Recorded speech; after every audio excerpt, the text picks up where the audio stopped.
Good morning, everybody. Keith Engle here for TGI Sports Talk Sunday, stream of consciousness. How's everybody doing today? It's a little bit nicer here in the Northeast. The rain has dissipated. The wind has gone down, fortunately. April showers bring May flowers, right? Miserable day yesterday. Went out for a nice bite, a few beers, watched some Masters play up to the wonderful, if you have never been there, well, if you're not local, you're never going to go there, the Rusty Nail. Had a nice quiet afternoon and after getting some chores done. So we had a nice day. Today is going to be a very quiet day as we get ready for a hectic work week to come. I want to welcome everybody watching on TGI Sports Talk, Facebook, YouTube, and Twitter. Sorry, I should start saying X, right? X, formerly known as Twitter. You can also catch us live on Northeast Streaming Sports on Facebook and YouTube. And Sunday mornings, we're live on their Roku channel. So please get out there and download that. All you got to do is have the Roku app and download that channel. We're also live on Let's Talk Sports YouTube feed this morning. So we're happy to see all of you. Great content on all of those platforms. Special shout out to Ralph Williams at RW Media. Ralph does some great stuff there, Pittsburgh related and national related. Does some stuff that's not even sports related. And it's kind of fun. Especially his Sports Corner show with Smoking Jim Frazier, which is Tuesdays from 4 to 6 p.m. Eastern on WBVP radio. Ralph will probably pop in here later. If he does, we'll repeat that maybe. And a special thanks to Marty Cordova, former Twins and Indians, Blue Jay, Oriole player, short time with the Red Sox. Great interview. Kicking off our one-on-one series Friday. We'll replay that a few times here. Probably going to replay next Friday because I will not be doing a one-on-one next Friday morning as I've got some oral surgery to get done for a couple. So we'll have an encore probably of that interview in that hour. But then we've got Tim Worley coming up. We've got Brian Holloway, former Patriot. We've got Buddy Biancalana. We've got Randy Lurch, former Major League Baseball player. He just sent me his book. And Randy Lurch is another cautionary tale. And so is Marty's and Todd Stottlemyre and other people we've had on. And we've really enjoyed doing those interviews. And we're looking forward to all of those. And then we've got some others coming up as well. And a special shout out to guys like John Gonzalez and Flo over there at John Gonzalez at the Sports Authorities, Flo at the Bottom Line Sports. Does some great. Listen, John runs one of the best groups on the site. Flo has a great group with the Bottom Line Sports, and he does some podcasting over there as well. So check out their stuff as well. Today, and I'll get to your comments here in Good Mornings in just a second.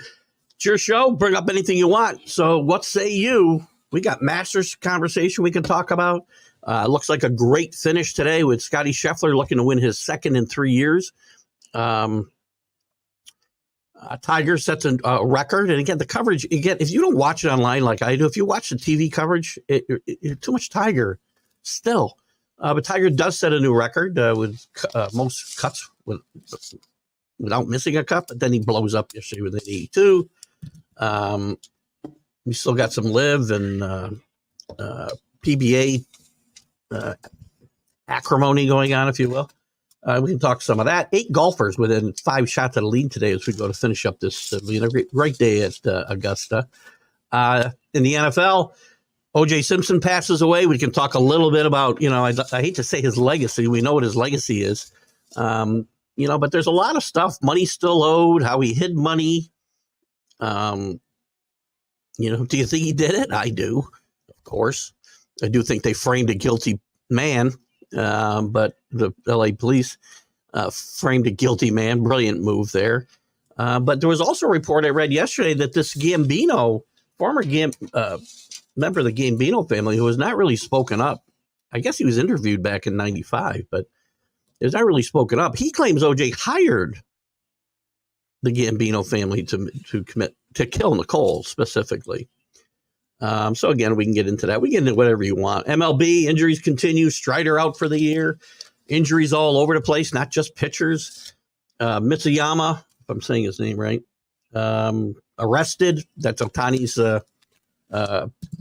interpreters, $16.5 million now. $4.5 million was talked about. It's $16.5 million. We'll talk about that. And by the way, the uniforms are awful. Please, somebody's got to do something. I'm tired of watching these uniforms hang off guys as they sweat. Angel Hernandez, why is he still an umpire? Other umpires speak very highly of him. I watch him umpire, and I do not have a clue what he's looking at. We got some teams with hot starts. Yankees continue their hot start. The Royals are hot.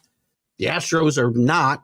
They're probably the most surprising bad team in the league. And then you've got, obviously, we'll talk about our race to the bottom if we get time.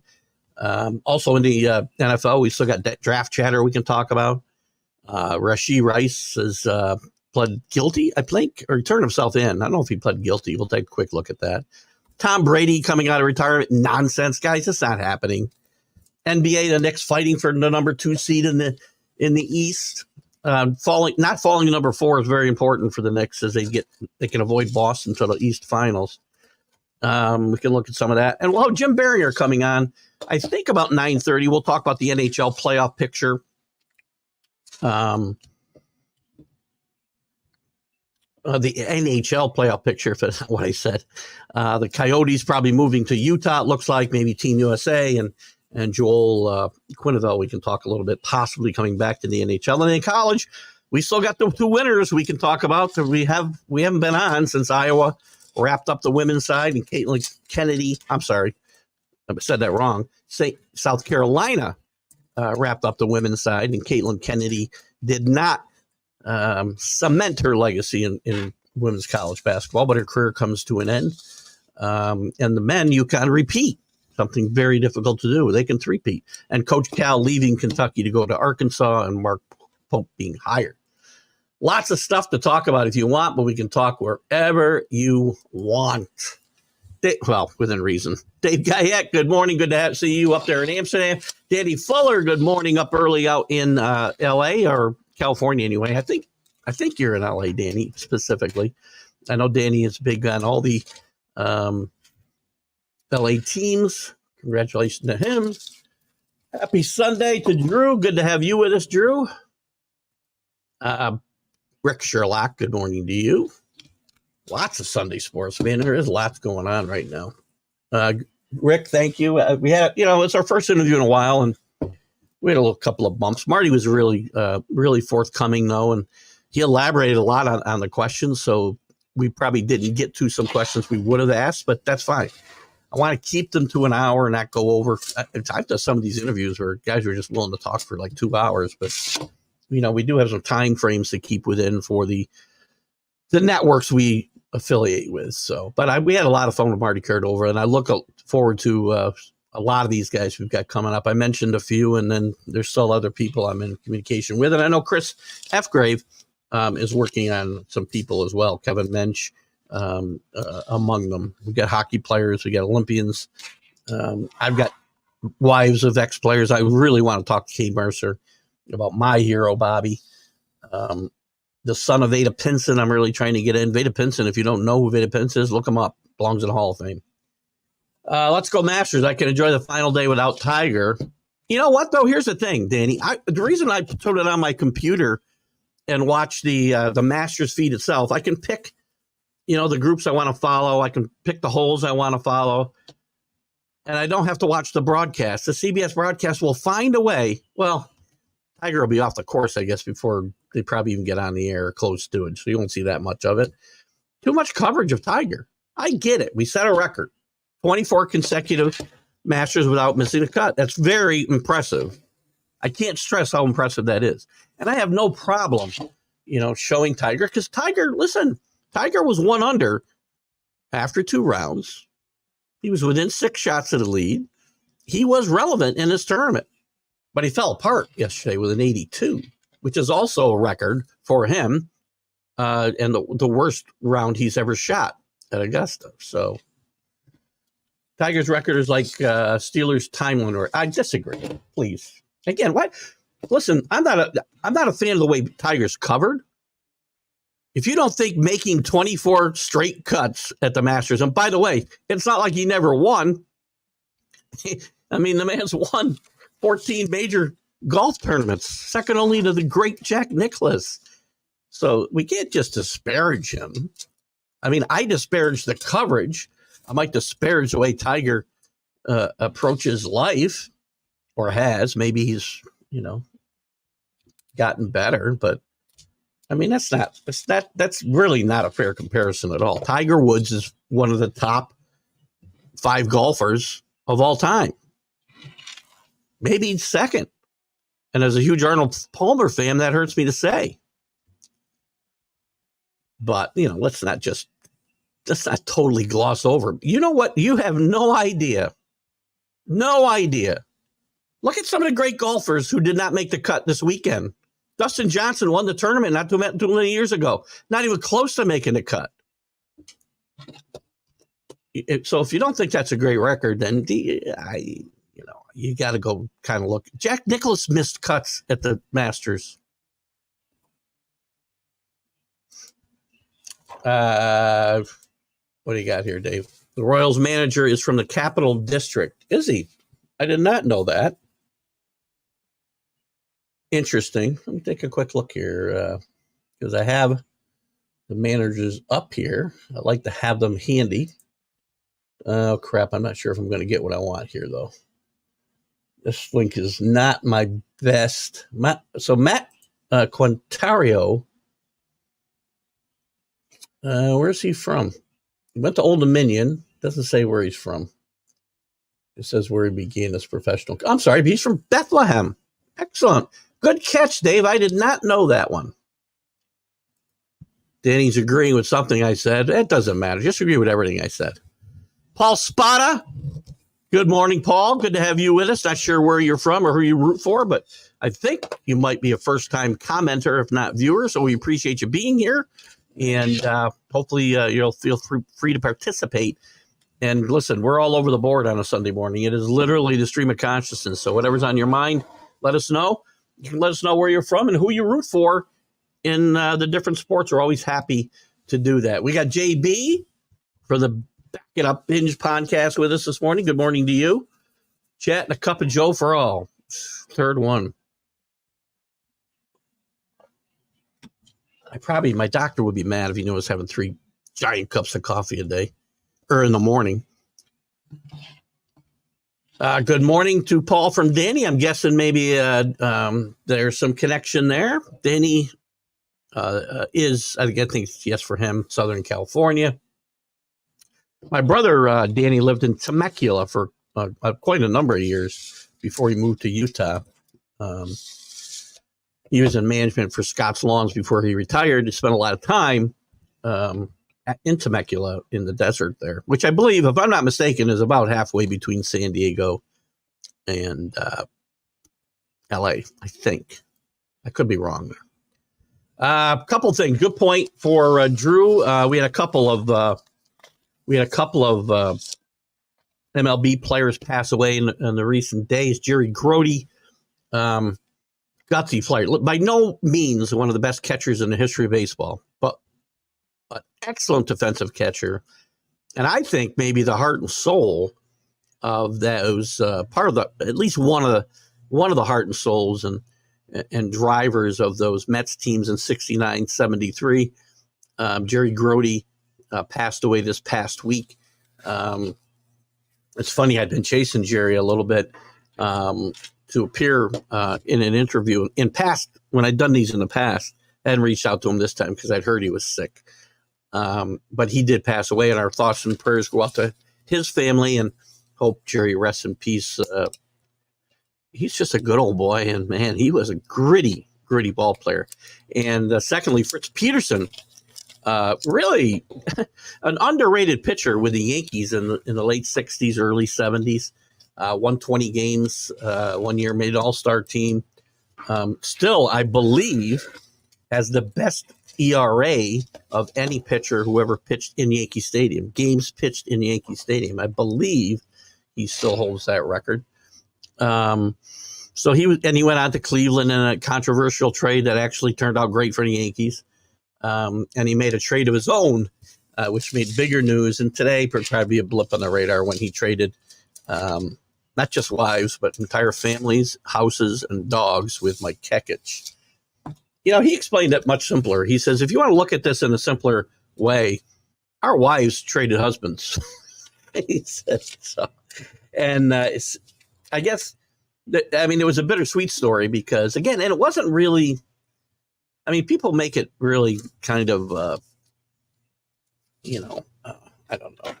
So I don't know the word I'm looking for, but it wasn't that salacious, right, as it was necessarily made out to be. It's just two people who fell in love with different people and happened to be their friends.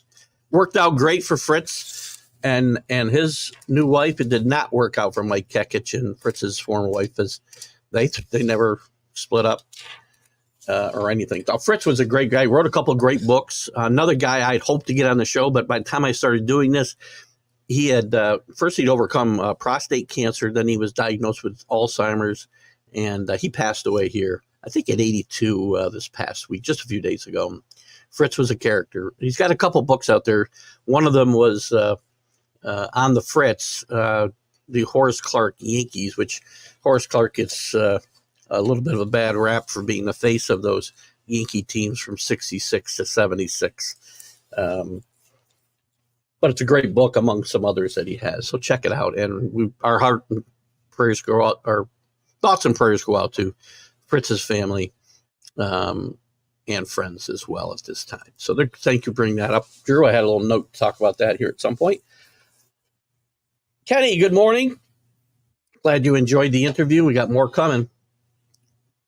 Good question at the end. I like it when the viewers, and we do give you guys a chance to participate in the interviews.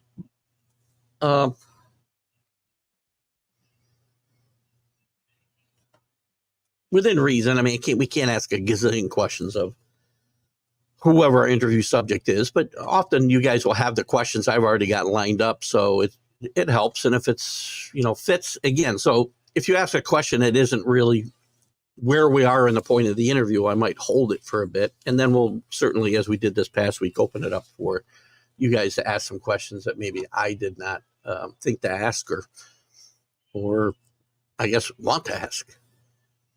Good morning again, Paul. So Boston, so I'm going to assume you're a 100% Boston fan. I can tell you, you're going to hate me. I'm a Patriot and a Yankee fan, and not a bandwagon jumper. Paul, I mentioned I'm going to have Brian Holloway, great offensive lineman with the Patriots, 3-time Pro Bowler. I think he might have made an All-Pro team. Lived in upstate New York here in Stevenstown for a while, which is near the border, I think, with Mass. Lives mostly in Florida now, but we had season tickets through the 80s, so I'm not a bandwagon jumper. Just remember that. I've been a Patriot fan since I was 10 years old, 1970. Did root for OJ a little bit, but only because I was so impressed with the way he played, and we saw a lot of Bills games here in upstate New York. But I was a Patriot fan from the day a friend of mine and his dad and a friend of his took us to a Patriot game in 1970. Hate the Red Sox, though. I'm sorry. The Red Sox quick start is dissipated here a little bit, so we'll see where they're able to recover. But with that pitching staff, I just don't see how they can do it. CA, sorry. Blessed Sunday to you as well. Good to have CA with us. Boston Paul, boom. What's that? I can't make out that. Emoji. You guys back and forth with the hellos. Good for that. Let's not forget Tiger made golf what it is. I believe his time is short, so kind of enjoy it while you can. Listen, we all thought Tiger was done in 2019 when he won the Masters out of nowhere. And Tiger has helped make golf. Well, again, I would argue Jack Nicklaus put golf in the mainstream, and Arnie put golf in the mainstream. But Tiger helped take it to a new level. These guys weren't making the money they were making. They were making decent money, but they weren't making the money they're making now before Tiger got on the scene. My only problem with Tiger was always, whether he was in or out of a tournament, all I saw was Tigers, every shot. And you saw a lot of that again this weekend, I think, too, with the broadcast coverage. Go to the Masters. I think it's masters.com. I can share the link if you want. You've got to register with them, but you can watch a whole different bunch of feeds. And it's very, very interesting way to watch it instead of just what the broadcast wants to ram down your throat. My pick is 6 over par. Everybody in my 5-man crew, Zach Johnson, I had to you end up taking somebody from the last bucket. I took Zach Johnson, former Masters champion, didn't make the cut. Rest of my players did make the cut, and they're all right around 5 or 6 over par, except for Cameron Young, who is 1 under and technically still in play here with six shots behind. A lot of things, crazy things have happened on the last day of the Masters, so we can talk more about that if you like as well. I know we got some golf fans, more golf fans than we've had in the past. AJ Hinch screws up with the mound visits and has to insert McKinstry at third base. I've only seen this that I can remember. I think one time before, Donnie Mattingly did it in L.A. I think it was his first year managing. Lost track of the trips to the mound and had to take out a pitcher he did not want to take out. But AJ Hinch found an interesting way to deal with that. And Detroit's off to a decent start. Hinch, and I like Hinch. I think Hinch is a really good manager. Again, I think he really got caught up in a nonsensical, overrated, and I know Danny's going to disagree with this, but that's fine. Doesn't really matter. Overrated, sign stealing scandal. But I think AJ Hinch is a first-class major league manager for sure. Paul, what do you got here? Yo, first time, Boston live from Wisconsin. Is that right? Live in Wisconsin. Gotcha. I have to insert punctuation sometimes, and believe me, I am not an English major, so I understand the challenges of trying to type a comment in on the run. And you love all Boston sports. Listen, you got some good teams. You got the Bruins going to compete. And by the way, sometime around 9:30, we'll have Jim Biringer come in. So we'll have a little bit of a pause to the stream of consciousness, and we'll focus on the NHL. So get those NHL questions ready. We'll be talking about NHL playoff positioning as we get close there. The NBA's got 1 game left. We can talk about the Knicks as well.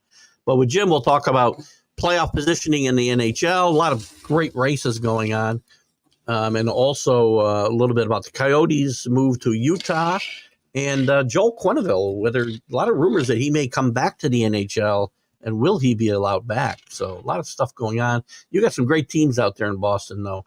Save the Red Sox.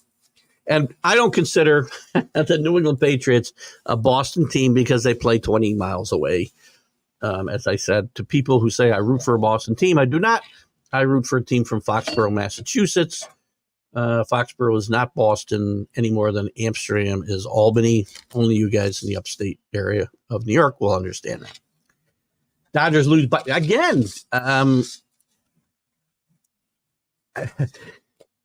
Dodgers are lucky. This happened to them last year. They won 100 games. They lost every starter in their rotation. They've already lost Miller this year. And of course, Ohtani's not going to pitch at all. Kershaw's not back. Buehler's not back. So they've got reinforcements on the way. They're off to a great start. But this pitching epidemic has got to be tied to me, it's tied to a couple of things. We don't care about mechanics. We don't care about pitching anymore. We care about throwing, right? Throw it as hard as you can for as long as you can, and we're done. So we don't teach proper mechanics. We blow guys' arms out with having them go, 100 miles an hour every time. When I use that as not as literally 100 miles an hour, but on the gas pedal, full bore as long as you can go.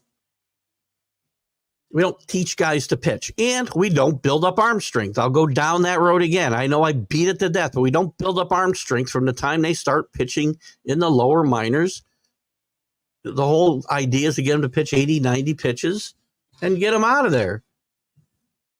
And your arm strength is not there. And there's different, there's more stress on your arm in critical situations, bases loaded, nobody out. There's certainly a lot more stress on you and your body, including your arm, than there is when you're pitching with nobody on, And we don't let pitchers pitch in those situations, so that when they do, they end up overtaxing themselves and trying to reach down for something they just don't have because it was never part of their training. But again, a lot of guys speaking up on this rash of injuries, and it's not just, and it's a position players too. One thing I didn't get into with Marty Cordova that I wanted to was the training. Marty Cordova was, a pretty well put together guy in his playing days, and even now he's got quite a regimen to keep himself in shape. But I wanted to talk to him about the training that I feel is not conducive to not getting injured, if that makes any sense, right? Today, we don't have baseball type training. So we do weight training and build the upper body so we can hit the ball harder because we need exit velocity. And it's a lot of BS. And we don't train guys to have a strong foundation and be able to survive 162 games in the baseball marathon. That's the problem with Boston, Paulus. I'm not sure. I'm not sure what that one's about, Danny. I heard an interview with Johnny Bench, and he was speaking very highly about Grody. He was, definitely one of the best defensive catchers in the game. He wasn't Johnny Bench, but he was, as far as defensive players go, to me, there's Bench and there's Rodriguez, and then there's a bunch of other guys who are really, really good, and Grody falls into that bucket for me. Great defensive player. And finished his career, I believe, Danny Fuller, with the Los Angeles Dodgers, I think. I know he played with the Royals, but I think he played with the Dodgers last. Danny says, facts, the Dodgers have a better listen, the Dodgers have one of the best injury list pitching staffs for sure in all of baseball. And again, one of the reasons I know Dave Roberts gets some grief. Dave Roberts was the manager of the year in my mind. He wins 100 games. I know he flamed out in the playoffs, and I get the disappointment. Dodgers without a World Series victory in a full season. They did win during a 60-game COVID season, which, again, a championship is a championship, but I got to look at it sideways. I'm not giving it an asterisk, I don't think, but I'm going to look at it sideways. Haven't really won a full season championship since 1988, and fans are frustrated. But for Dave Roberts to win 100 games and lose your entire pitching staff for significant periods of time, you lost your starting shortstop in spring training last year. Great job. Paul believes Bench was the best catcher ever. Oh, Fisk was another guy that was, again, he falls into that, again, defensively I'm only talking about, right? If we're talking about overall catchers, again, I've got to go probably Yogi, then Bench, then maybe Pudge, Fisk, and I know it's blasphemy for me, but Thurman's in the top 10, which is no. I don't think it's a slight, but Thurman's career was too short. Bench was great. Yogi was great though too. The best two catch. See, Danny. See, I love Thurman, but I can't put him ahead of Pudge. Now, as a leader, that's a different story. I can't put him ahead of Yogi. I can put him ahead of Fisk if I want to. Paul. Which will piss you off. Great rivalry, by the way, Fisk and Munson. And Munson hated Fisk because of the publicity that he got when he came up. Rightfully so. He's a great young player. and a long career. But I can't put Thurman ahead of Yogi. I love Thurman, by the way. I still get a little misty-eyed every August 2nd. But I can't put him ahead of Yogi. I can't put him ahead of... I don't even know if I can put him ahead of Pudge. Maybe that's it. So he's top 10 for sure. Maybe he's top 5. Danny agrees with... I'm sorry, Paul agrees with Danny. Which is interesting that you would agree that Munson's third. Kenny, I thought his answer was awesome. Most of the guys that played years ago, this is talking about Marty Cordova in the interview Friday, would be embarrassed with the batting averages of today. I mean, he jumped right in. I talked about this, and I didn't get a chance because we were nearing the end of the show. You know, a 235 batting average last year is embarrassing. It might have been the year before. Last year might have been a tick up. I'm trying to think because they put the new rules in because that's where I wanted to go. You know, we put all kinds of rules in again to help the pitchers eliminate the shift. Don't hit into the shift.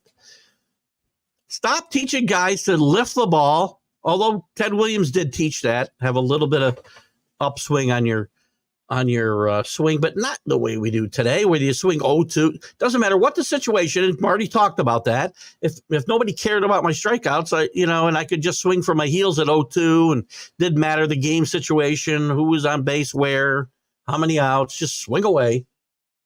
You know, he might have hit a lot more home runs too. But we don't try to fix the players. We just put rules in place to artificially change the numbers. So frustrating. A mad respect for the Yankees, but hate them. And I feel the same way about the Red Sox, to be quite honest with you. Again, me growing up, it was Jazz, and it was Fisk, and it was Dewey, and even younger than that, Reggie Smith. Some great players came through there. And I love Carlos Yastrzemski. I wish he was a Yankees from Long Island. How the Yankees missed out on him is amazing. But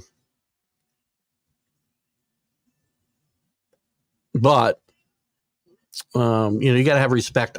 There's teams I don't like, but I show respect where respect is due. And by the way, I'm going to give you a very, since you're a big Boston fan and the first time here, I've talked about things like this on my show before. And I talk about pitching and the way we treat pitchers now. I'm one of the few guys in the world, and I know it worked out in my favor, but this is not I'm not saying this because the Yankees end up winning this game. Back in 2003, I want to say, I don't think Grady Little was wrong for leaving Pedro in the game. He gets paid to get out of that situation. So again, I'm sure Paul is probably going to disagree, and by the way, that's about when the game really started to change because we couldn't count on a pitcher to get out of the 7th inning. Are you kidding me? I'm reading a book now, Randy Lurch's book. You know, guys are throwing. Actually, Lou Pinella's book. I think that I was reading. You know, he had starting pitchers throw 130 innings or 130 pitches in a game. That was in the 90s. To go back 70s, guys are pitching, 360 innings a year, some of them. Paul loves his Pats. I also love my Pats. Paul, I will tell you, I'll repeat my NFL draft analysis for the Patriots. Do not take a quarterback at number 3. Too many of these guys don't work out. If you miss again on a quarterback, drafting that high, you're setting this franchise back another 5 years. Don't do it. Take Marvin Harrison, who's the best there. You've got Jacoby Brissett as a bridge. Take a quarterback later. Take a Michael Penix in the 2nd round if you want to go that high. I don't even feel the need to go that high. I'll take Michael Pratt in the 4th round. Or trade it. Or I don't want to trade the pick either because I want Marvin Harrison really badly. And we need offensive tackles. So if I want to go the Pratt route, who I love, Michael Pratt out of Tulane. Not a lot of guys are that up on Michael Pratt. I've seen him play a lot, and I love his moxie. And I think it's going to translate into the NFL. And I can fix, if I take Michael Pratt in the 4th round, I can go wide receiver and offensive line twice. Chris F. good morning.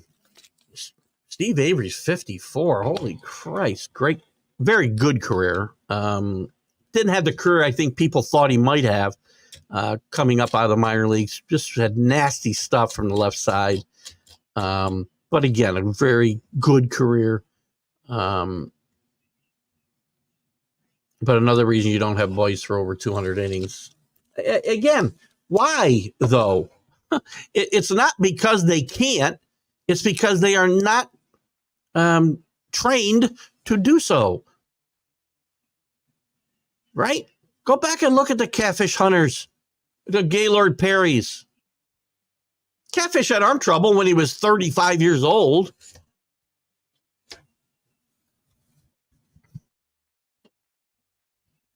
It's just, there's no way these guys shouldn't be. Nolan Ryan with the Rangers, God bless him. I say this all the time. When he was running the Rangers for a short time, he was trying to turn this trend around. Guys in the minors weren't limited to 80 or 90 pitches. They were out there learning how to pitch and how to pitch out of tough situations.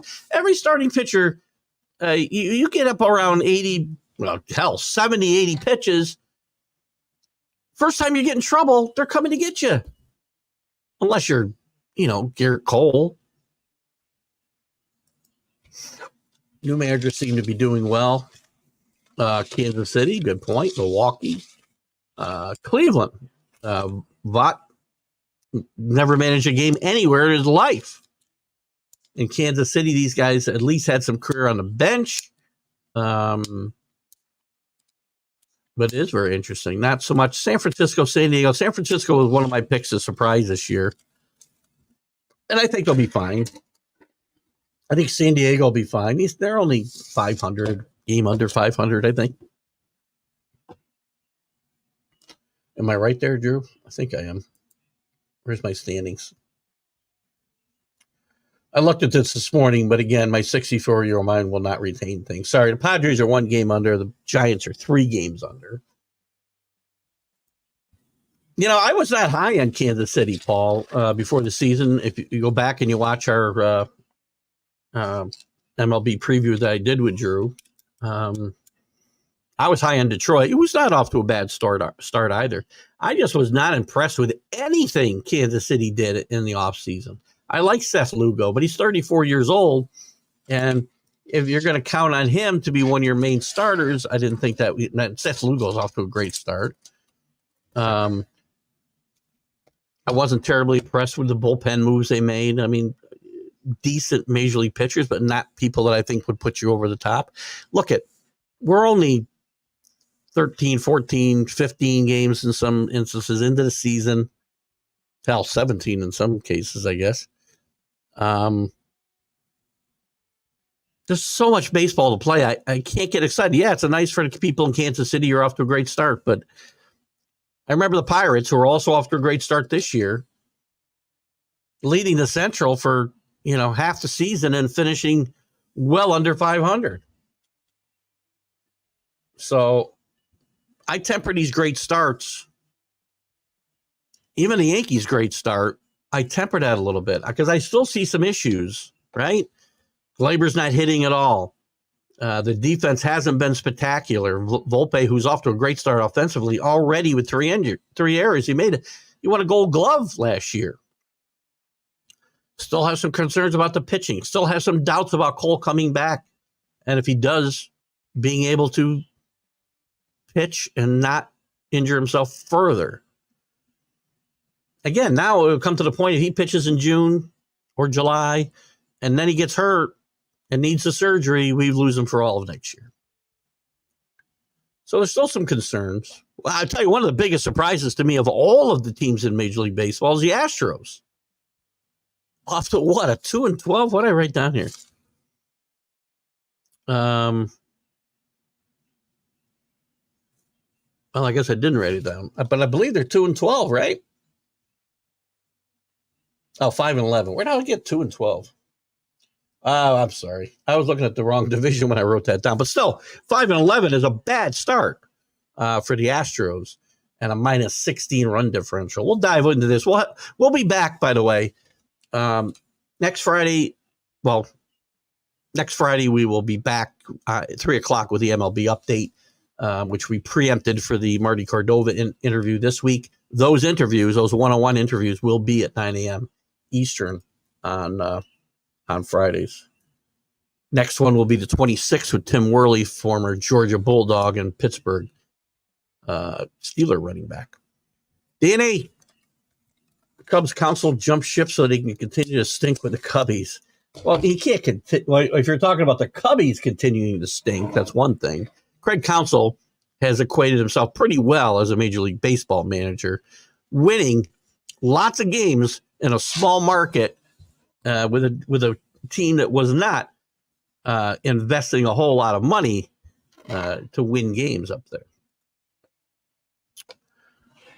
I thought you bet on no, not the guy who's I bet on Hideki Matsuyama, not to be confused with whatever Kenny wrote down here. It's funny because all day yesterday I kept seeing him pop up on the screen of the leaderboard. I go, yeah, he's making a move. And I'm like, well, how did he get the frickin' 4 under, 3 under, whatever he was at the time, from 6 over in one round? But it wasn't him. And, you know, these Japanese names look all alike. They all sound like the guy who embezzled the money, or I guess stole the money. No, he didn't even embezzle it. He stole the money from Ohtani. He's arrested, by the way, and he's let out on, what was the bail for this guy? Don't you think he's a flight risk? Where is the Ohtani won't talk about him, by the way. Yeah, I don't have it right in front of me. He was released on bail, and maybe it was $2 million bail. Where did he get the $2 million? I think it was far less than that, actually. I didn't hear the exact number, and I didn't jot it down when I heard it on the news the other night. But you don't think this guy's a flight risk? Hopefully they took his passports and stuff. I do bash the A's. And this is one thing, as Drew knows, and any of you who follow the MLB update, one thing I like to do is track the teams with the worst records and the race for the worst record. And potentially, I said we had some teams. Listen, I'm not counting the A's out of this race. The potential to potentially get to 121 losses. The White Sox do lead the way at 2-12. The Marlins aren't far behind at 3-12. And the A's are 6-9. Well, again, excuse me, the Rockies are 4-11, by the way. Those are my 4 teams that I'd say are in the race for the worst record in baseball. I think they're all still well in the race for the worst record in baseball. And I do think there's a possibility that record gets challenged again this year. Typing on the phone does suck, Paul. Typing anywhere for me sucks. At work, I have to read everything 17 times to make sure I didn't miss a word. Because one word can totally change the meaning of anything. I sent something to my boss's boss one night. He texted me late, 8:30 at night, about something important they needed for some information they needed for the next day. And I got it together for him. It wasn't really hard to put together, and got it off to him. And he said, thanks, sorry to bother. And I said, I wanted to say certainly no problem.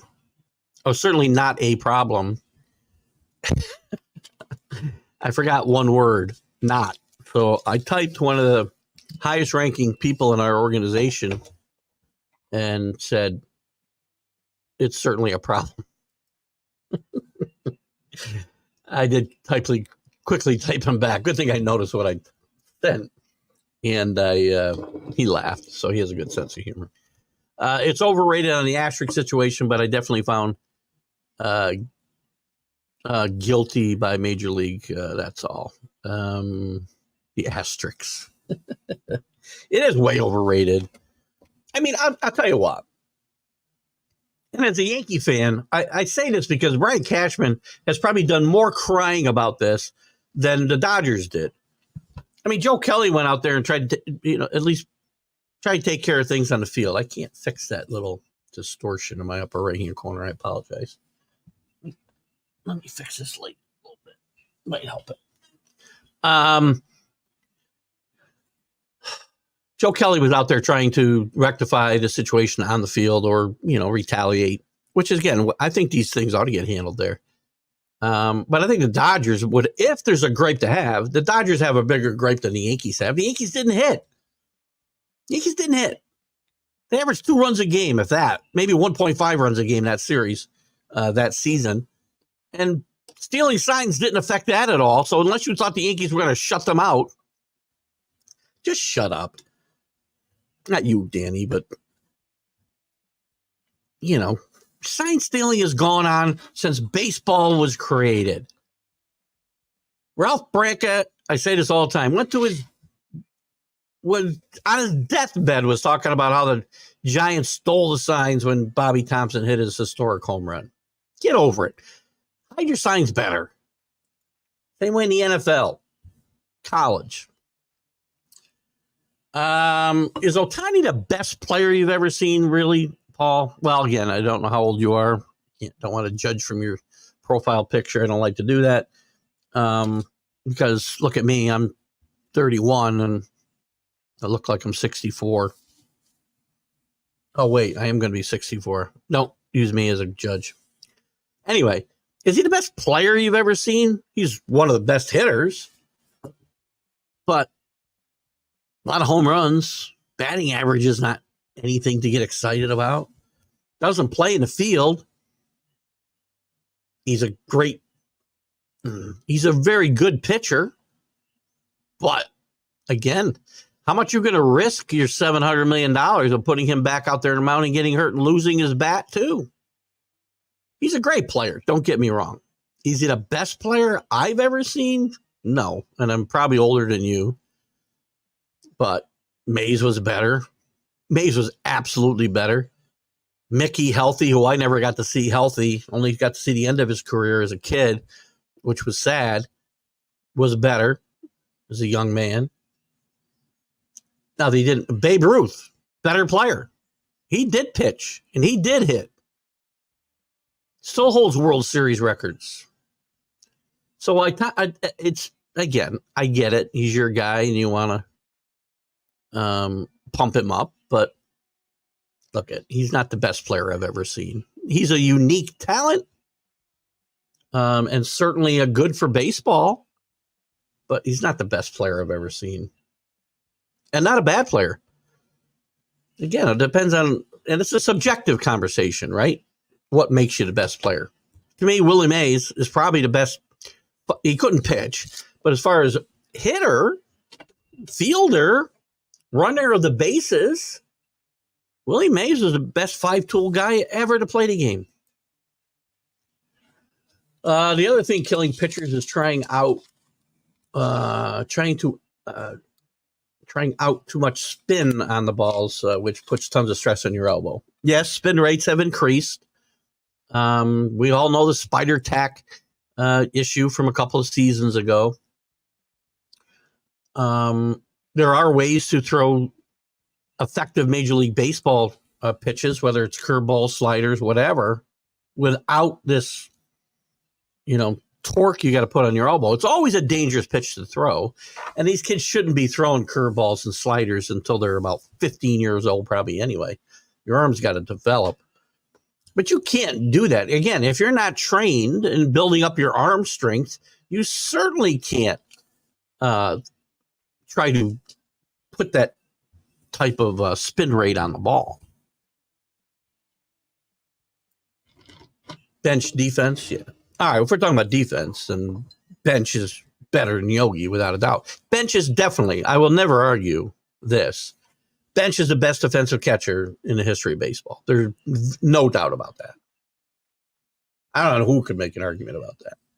Guys, a reminder, 9:20 it is now. About 9:30 or a little after, we'll have Jim Biringer come on to talk a little NHL. So if you need a bathroom break, you can wait till then. And once we're done with Jim, we'll go back. Any comments I haven't got to, we'll back up to.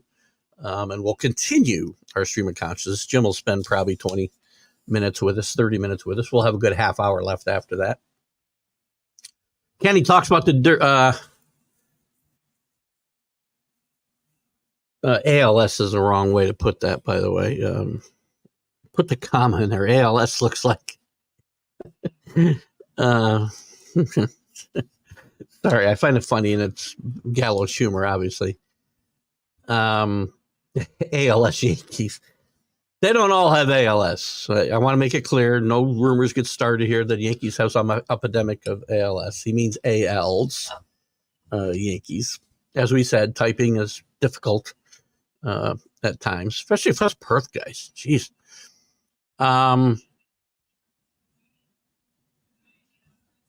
Again, they're playing within the rules, so what are you going to do? The rules are you can spend whichever you want. You're going to pay a luxury tax for it. The Yankees have fought hard to stay under that luxury tax the last few years. They're going to be over it this year. And they're definitely going to stay over it if they try to re-sign Soto. But, and we found the team that spends the most money doesn't always win. Yankees are a great example of that, by the way, as are the Dodgers.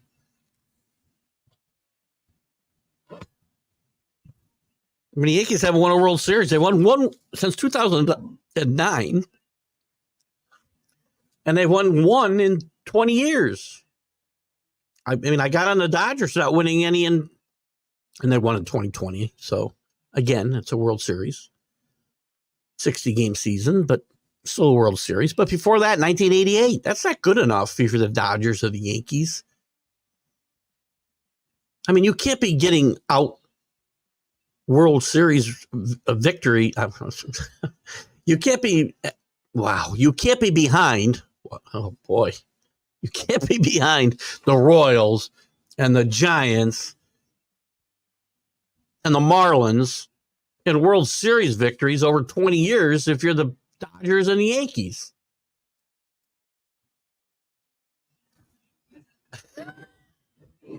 Manny Sanguian. I'm sorry, Kenny. I'm cracking up. You missed every L in his name somehow. Manny Sanguian. You spelled it phonetically, so I guess you're fine. I know who you're talking about. Manny Sanguian was a really good catcher for the Pirates in the late 60s, early 70s. He'd swing at anything. A ball could bounce in front of home plate, and he'd swing at it. He was a great player. He's a good defensive player. Again, I put him in that bucket behind Bench and Pudge, quite frankly. Because to me, there's those two guys defensively only. And I think that's what you're talking about, Kenny. And Kenny was a catcher in high school and a little beyond. So he knows a little bit about the position. But he doesn't rate with Bench, and I don't think he rates with Pudge. But I'll put him in that group with everybody else, with Grody and Fisk and Munson. Munson, well, again, career-wise, he did not, because tragically his career was cut short. And Dave Guyette's a big Yankee fan, and as I am, and a big Thurman Munson fan. And I have to, he didn't lead Fisk in home runs. And career-wise, he didn't lead him probably in anything, Dave, because unfortunately Thurman only played 10 years before he was tragically killed in a plane accident, as hopefully we all know. And Fisk played like 20 years. So he trailed him. If you're looking at the years they played, look at Thurman won an MVP award. Fisk did not. But Fisk hit more home runs. Fisk probably drove in more runs over that period of time. Fisk was hurt all the time, too. Don't forget. Oh, not all the time. Fisk was hurt a lot early in his career.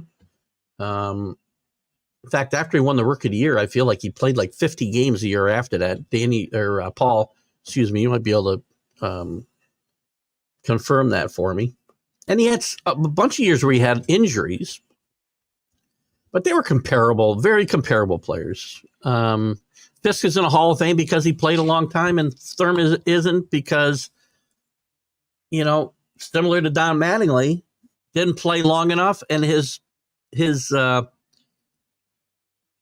greatness, his really great years were from 75 to 77.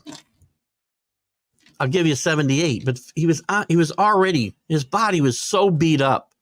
He was already tailing down. And I do think Thurman deserves Hall of Fame consideration.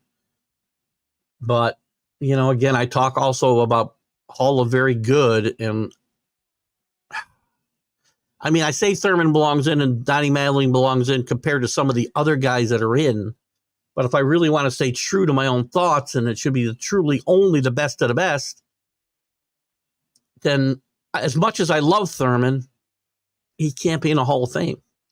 Now, if we're going to water it down and let the guys in we're letting in, then by all means, Thurman needs to be in the Hall. Thurman, not the strongest arm, but his footwork was great, and he made up for it with quick throws. He was very quick with the throw, and he hurt his arm. Thurman hurt his arm 73-ish. And he started with this sidearm delivery to take the edge off the pain when he threw the ball. And he really threw the ball that way the rest of his career.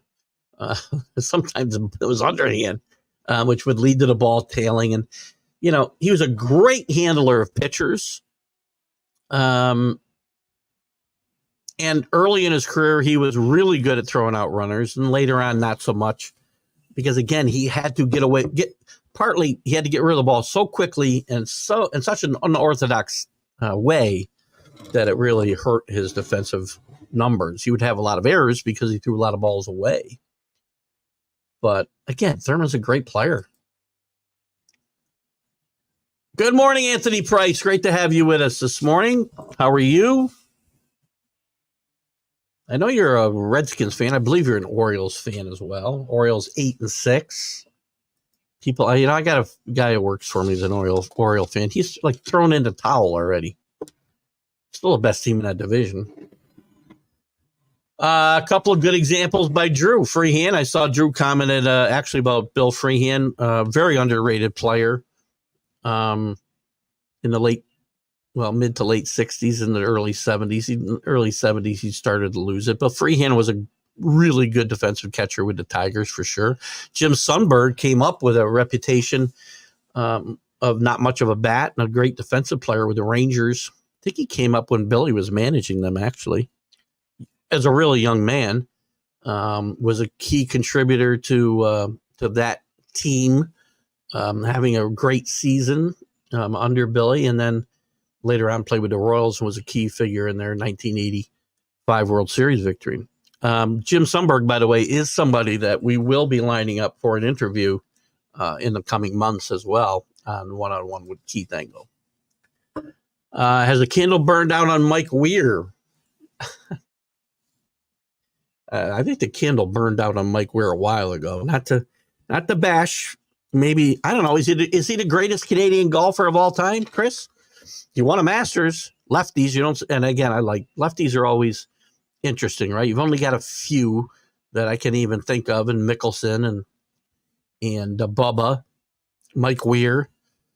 But Mike Weir, while he's had a great career, the only major championship, correct me if I'm wrong, is that Masters win, which is not to be taken lightly. Is the candle burn out on him today in this Masters, or his career has not been. He's old, isn't he? As old as me. Where is he on the leaderboard? Did he make the cut? I don't even know. Mike Weir missed a cut. Is the candle burn out on him? Yes, but you're going to keep coming back. He's going to keep coming back and playing in the Masters. And one of the things I like about the Masters so much, and we'll have Jim Biringer coming in just a few minutes, and we'll jump to some hockey, and then we'll go back to comments. Please post comment. Hey, you can post any comment you want during the hockey. I'll only share the ones with Jim that are hockey related, or I think he may want to comment on sports wise. One of the things I love about the Masters so many things I do love, is that the ex-champions keep coming back. The Zach Johnsons, the Olathabals, the Freddie Couples. Couples made the cut.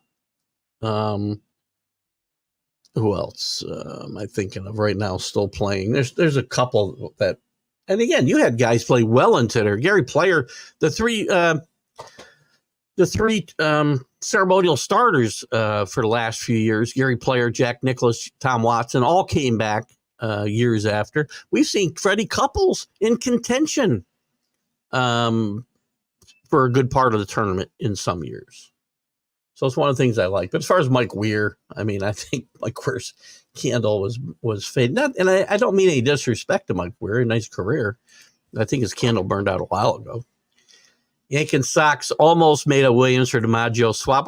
Everybody always talks about, how the other would have done. One of them would have done in the other ballpark, right? I know this is talked about how close it ever came. I'm not really sure, Paul. Quite honestly, I know it was talked about in the press a lot. We talk about theoretics. If DiMaggio played with the Red Sox and Williams played with the Yankees, a lot of people think Williams would have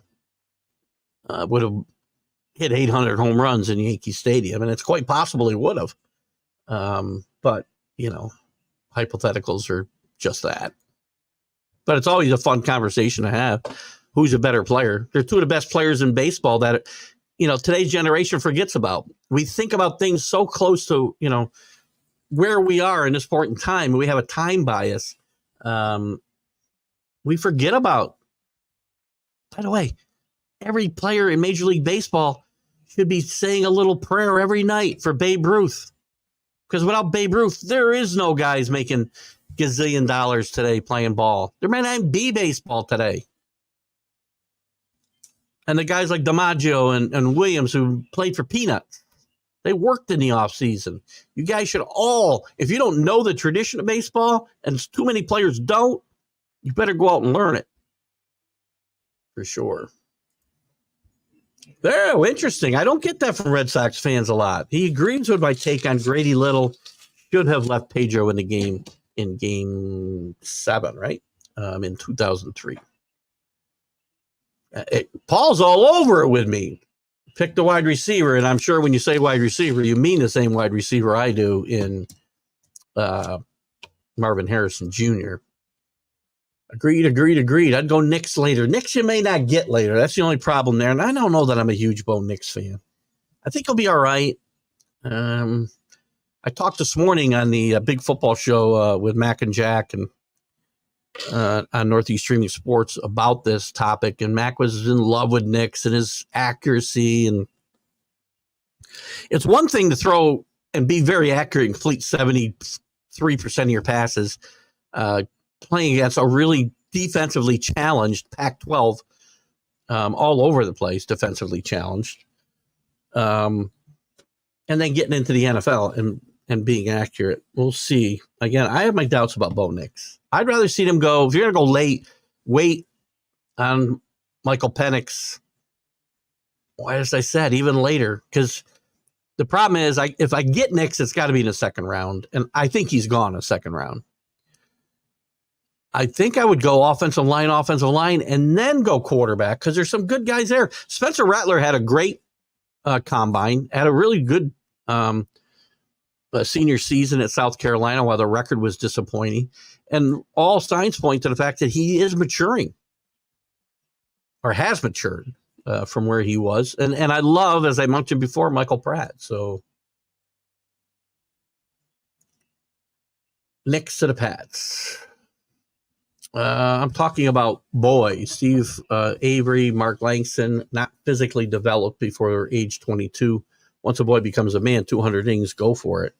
Yeah, but the problem is, Chris, and I guess, and we're probably just talking semantics here. My point is, when they're boys, they're not being developed to be able to throw 200 plus innings. We're babying them too much. We don't do arm strength. For instance, it's not just about innings and throwing a lot of innings when you're younger, which you're probably not off base here. But back in the day, they threw every day. These guys don't throw between starts hardly at all. Back in the day, they threw every day just to strengthen their arm. They didn't have to go out there and throw a bunch of curveballs and sliders, but you threw for 10 minutes and you built up that arm and you helped break down the adhesions or whatever had built up. Listen, I'm not a doctor. I'm not a pitching coach, but I can clearly see something has changed from the era I grew up watching to now. Catfish Hunter was throwing no perfect games when he was 20 years old. But there's probably something to what you're saying. Situational play was made baseball fun. This new style is taking human effect out of the game. I agree a lot with a lot of this, and Kenny and I are on the same page. I still watch baseball, still love baseball. I love one rule I guess I like, and it could be contributing. We talked about pitching injuries. The pitching clock is something that a lot of people are putting stock in as causing issues and stress on the arm. It should not. But the human effect, as far as, all we don't care about situations, right? I talked about that. It's a topic I wanted to bring up with Marty Cardova and couldn't, and I will with future guests. I got a message here from he's finishing up, so no worries. Another 5 or 10 minutes for Jim Biringer. And I agree. Situational baseball made situational play is what made baseball fun. Probably was trying to say it a different way. Hitting behind runners. We don't move runners up anymore. If you get a guy on first and second or guy on second with nobody out, we don't look to move the guy over. We don't try to hit the ball to the right side. Give up and out for a run here and there. We don't do any of that. We don't bunt. Guys can't even bunt. They don't practice bunting. Home runs, strikeouts, walks. Boring baseball. Run the bases. Watch the Yankees run the bases. I don't remember when I last double steals. I mean, you'll see double steals now because steals are up. I think you'll see this attempted. I'm sure we saw some of it attempted last year because steals are up because we put in rules to artificially increase steals by making the bases bigger, which, by the way, shortens the base pass. Duh. And you can only throw over to first base twice. So once you're thrown over once, if you're thrown over twice, you've got a green light just to take a 50-foot lead, for crying out loud. Not 50 feet, But Drew wants to talk about Ronel Blanco, Houston, throw a no-hitter in just his 8th major league start. 3.74 ERA in a minor, started in pro ball in 2016. First Major League Baseball game in 2 years, was only 2 years ago. 4.50 ERA. Is now a star with a no-hitter. Some guys just take longer, right? Not sure whether he was a pitcher his entire career when he was drafted. A lot of guys are moved from position to pitcher to positions once they're drafted and once they start playing in minor leagues. But yes, this is one of the great things about baseball. Guys at 30 years old who banged around the minors forever, then with a bunch of different organizations, they suddenly figure it out. They get the right voice in the ear. They mature.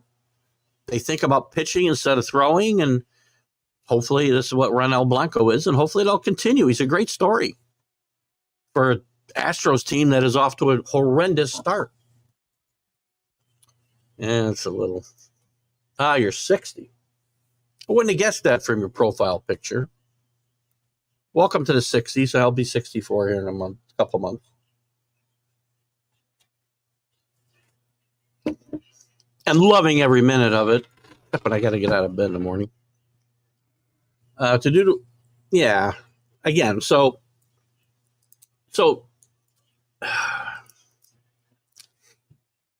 again, I guess it's semantics, right? I say he's a very gifted athlete. To be able to pitch and hit at the level that he does is unique for sure. Babe Ruth's the only other guy I can think of that you could compare. And Babe, I'll just say, Babe, and it was a different era of baseball, I get it, but Babe was better at both. Babe was one of the top pitchers in baseball, as Ohtani was. But I think he still holds a record for ERA and World Series starts. Again, there's no way anybody's ever going to get me to put anybody over the Babe. And they're a very good comparison, these two, because Ohtani didn't play the field, so we can't give Ruth any negatives for his defensive play because Ohtani doesn't play a position, which is where I might also take points away from him. Make no mistake, he's a tremendous athlete, a tremendous baseball player. But when I put it all together, and I love Babe Ruth, and I love the Mick, and I didn't see the Mick play in his prime. I didn't see Willie Mays really play in his prime because I was just a kid when he started to move past his prime, where he's still a great player, until 71, 72.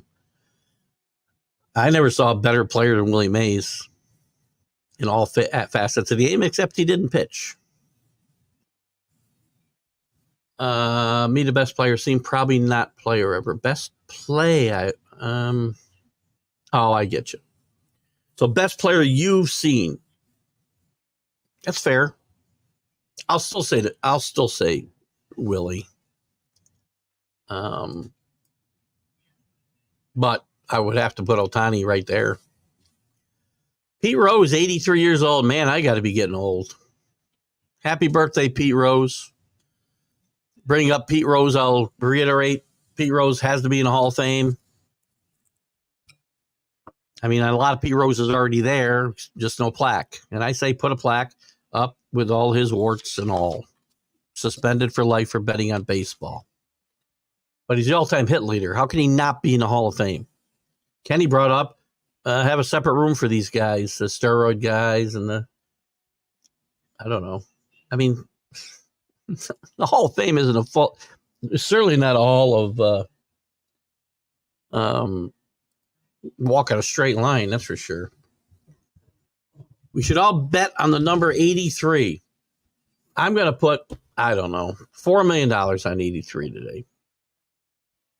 On what number, though? Where can I get 83? I don't even know if I can pick it in a lottery. You got to add a zero behind it or a zero before it if you want to play a number. The guy for Pittsburgh that was killed was the best.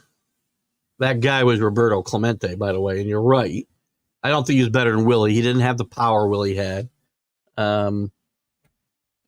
He was a best outfielder defensively I have ever seen play. It's Roberto Clemente. That's okay. We understand your situation there, Kenny.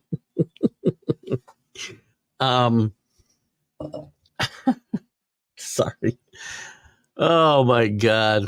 Apologize. There's Scott Colby here early today. Hey Keith, how are you? I know we're both in a retirement home, but it's Manny saying Ian. Kenny's right down the hall, by the way. You didn't even know he was here, but Kenny's in the same home we are. That's a good one, though, Scotty. Good to have you with us. Welcome, Scott. Scott does some great stuff on Let's Talk Sports. Check out his shows during the week. A lot of, if you're better following Scott, you could do a lot worse. Probably going by your own devices like I do would probably worse. Good morning, Ralph Williams. As I mentioned earlier, Ralph is with RW Media. Does some great stuff there out of Pittsburgh. A lot of local focus on the Pittsburgh sports, obviously, and has a national bent to his show as well. Specifically, you want to check out the Sports Corner, which I do share when I can. And I appeared on a couple of weeks ago with Ralph. That show is from 4 to 6 p.m. Eastern. He does it with Smoking Jim Frazier on WBVP Radio. in Pittsburgh, and Ralph does share it to the RW Media site as well. So check out Ralph's stuff. Go and like and follow his page as well. Good stuff from Ralph. NFL draft question from Anthony. Do you believe, let me pull up Facebook real quick because I always forget that I tell people to go to my personal page if for some reason I'm not reading their comments because we had a problem. Something else. Okay, go back. Anyway, we're going to have Jim here in a second. So let me get to as many of these questions as I can. NFL draft question. Do you believe it's going to be over 4 quarterbacks drafted in the first round or over 4? I think it's going to be 4 quarterbacks. I don't think we'll get to 6 wide receivers. Oh, in the first round? We're going to have 4 quarterbacks in the top 5. I think it's possible, at least in the top 14. So, yes, there's easily going to be over 4 quarterbacks. I think it's possible because I think right now, I think it's possible Bo Nix has moved back into the first round. So over 4 quarterbacks is a good bet, I think. Wide receivers, I might go under there. Although, because there's a lot of really good wide receivers, teams may not jump early. Some of them are going to go. Roman Ozune will be the first guy to go. He'll go in the top 10 most likely. Harrison will go in the top 10. And there'll be other guys that aren't coming to the top of my mind, but the kid from Florida State. If the Patriots if they do go quarterback first round, which I don't want them to do, as I said, they may go for the kid from the wide receiver from Florida State, whose name is just blanking out on me, in the second round. One of my biggest regrets as a Red Sox fan is not keeping Carlton Fisk and Fred Lynn. Well, that should be one of the Red Sox biggest regrets as well. Fred Lynn had his best years with the Red Sox, and his career, was never as good with the Angels, although it was still really good. And then he kind of floated around the league for a while, but great, great player. I'm trying to get Freddie Lynn on the show as well. I've got his contact, and we'll be reaching out in May and try to get there. Let me just get to a couple things here real quick. I see Jim Biringer here. We're going to bring Jim in, and we'll go back. As I said before, you guys got a lot of comments up, and I'll come back to these comments once we wrap up with Jim. But we're going to shift our focus to Jim Biringer and the National Hockey League for a few minutes right now. Good morning, Jim Biringer from hockey.com. Any place. Geez, you got so many places you're hooked up. I'm everywhere. I'm everywhere, man. You can plug when you're here anything you want. I'm trying to, when Jim tags me, I try to share the stuff that he posts because he posts some great stuff. Some of it just quick updates for a couple of minutes. Some of it full podcasts. So nobody knows more about the NHL and a lot of stuff around the sports world than Jim Biringer. How are you today? I'm doing well. Glad we could connect here. The playoffs are coming around. Hopefully we can do this more often again. Well, as we did last year, I think we brought you in nearly every week. Once we get into the playoffs, we'll probably do that, get you in quickly every week and take a look at that stuff. And if you guys have hockey questions, I'm going to scroll down here just so that I don't lose them. We'll certainly get into those. We want to start. Anybody's got Scott, Drew, Paul, you got questions, comments. We'll go back to those once we go back. To just us and my intimate audience. What are your thoughts? What do we got? I'm trying to do the math here. There can't be more than a handful of games left. There's only like a couple of games left for each team. I believe it's two games for some teams, 3 games for some teams. Everything's supposed to be over Thursday. Stanley Cup playoffs start April 20th, next Saturday. And look, it's wild and it's wacky, these playoff races, right? The Western Conference was finished up Friday night. The Vegas goal after St. Louis lost to Carolina, and then Vegas beat Minnesota, pounded them. The top 8 teams were set. We only know one matchup in the Stanley Cup playoffs right now, and it's in the Central Division, the Winnipeg Jets and the Colorado Avalanche. But home ice is still up for grabs. I mean, if I'm Colorado, I want it. I don't even know if I want it after the shellacking I took by Winnipeg Saturday 7-0. The Dallas Stars are the Central Division champions. I was just getting to that. I was just about to say that Dallas, if they have a good team this year, They've really constructed their team well. And, you look at it, right? And you say, okay, well, they don't rely on Ben and Sagan too much anymore. Sagan's actually healthy. He missed a lot of the season with an injury, but the team, like Seattle last year, when you have a balanced lineup, yes, you have 7 guys with 20 or more goals. You have the best 5-on-5 scoring in the NHL. That leads to success, and that's what you can do, right? And Dallas is good goaltending. Jake Ottinger. We have, they have a good backup in Scott Wedgwood. They have depth. You have Robertson. You have Wyatt Johnson, Joe Pavelski, Stankoven. They have a list of guys that can go on, and the addition of Chris Tanev has made this team really strong. And it really feels like it could be the Dallas Stars' year once again to get back to the Western Conference Final, maybe back to a Stanley Cup Final, something they haven't seen since 2000. Yeah, sorry, Stars fans. I'm blocking the one that the Devils knocked you one in, but that's okay. I don't think you guys mind. I don't think they mind that much. And we got a great race in the Metropolitan for the last couple of spots. Yeah. How do we see that shaking out? The Islanders, I mean, the Devils, unfortunately. Devils are out of it. Devils are eliminated. They've been eliminated. The Islanders, they need some help, right? They need a lot of help. They got a big point yesterday against the Rangers. That was a big game. That was a fun game to watch. If you didn't check it out yesterday, that was a great game to watch. But here's the thing. The Islanders needed a win there, right? Any way they could get it, because then they can get up to 91. There's still a possibility that they miss, but with Pittsburgh losing in regulation, I think it's now down to, because Philadelphia won, so that was huge. But Washington, and this is where I've been saying this all year. If you guys haven't followed along or watched I'll drop all my stuff later on. But this is why the National Hockey League does not need to expand the Stanley Cup playoffs. This last couple of weeks, these have been playing games. Monday, Washington plays Philadelphia. Winner is in, most likely. Loser goes home. That's what you want. Penguins and Islanders play each other down the stretch. Detroit had played Washington. So many playing games right now. It is great to see. And that's why you don't need these extra wildcard teams, because you're telling me Philadelphia or some of these teams deserve to be in the playoffs? No, they don't. Minnesota, St. Louis don't need to be in the playoffs in the Western Conference. Your playing round is the regular season. This is why you play 82 games in a regular season.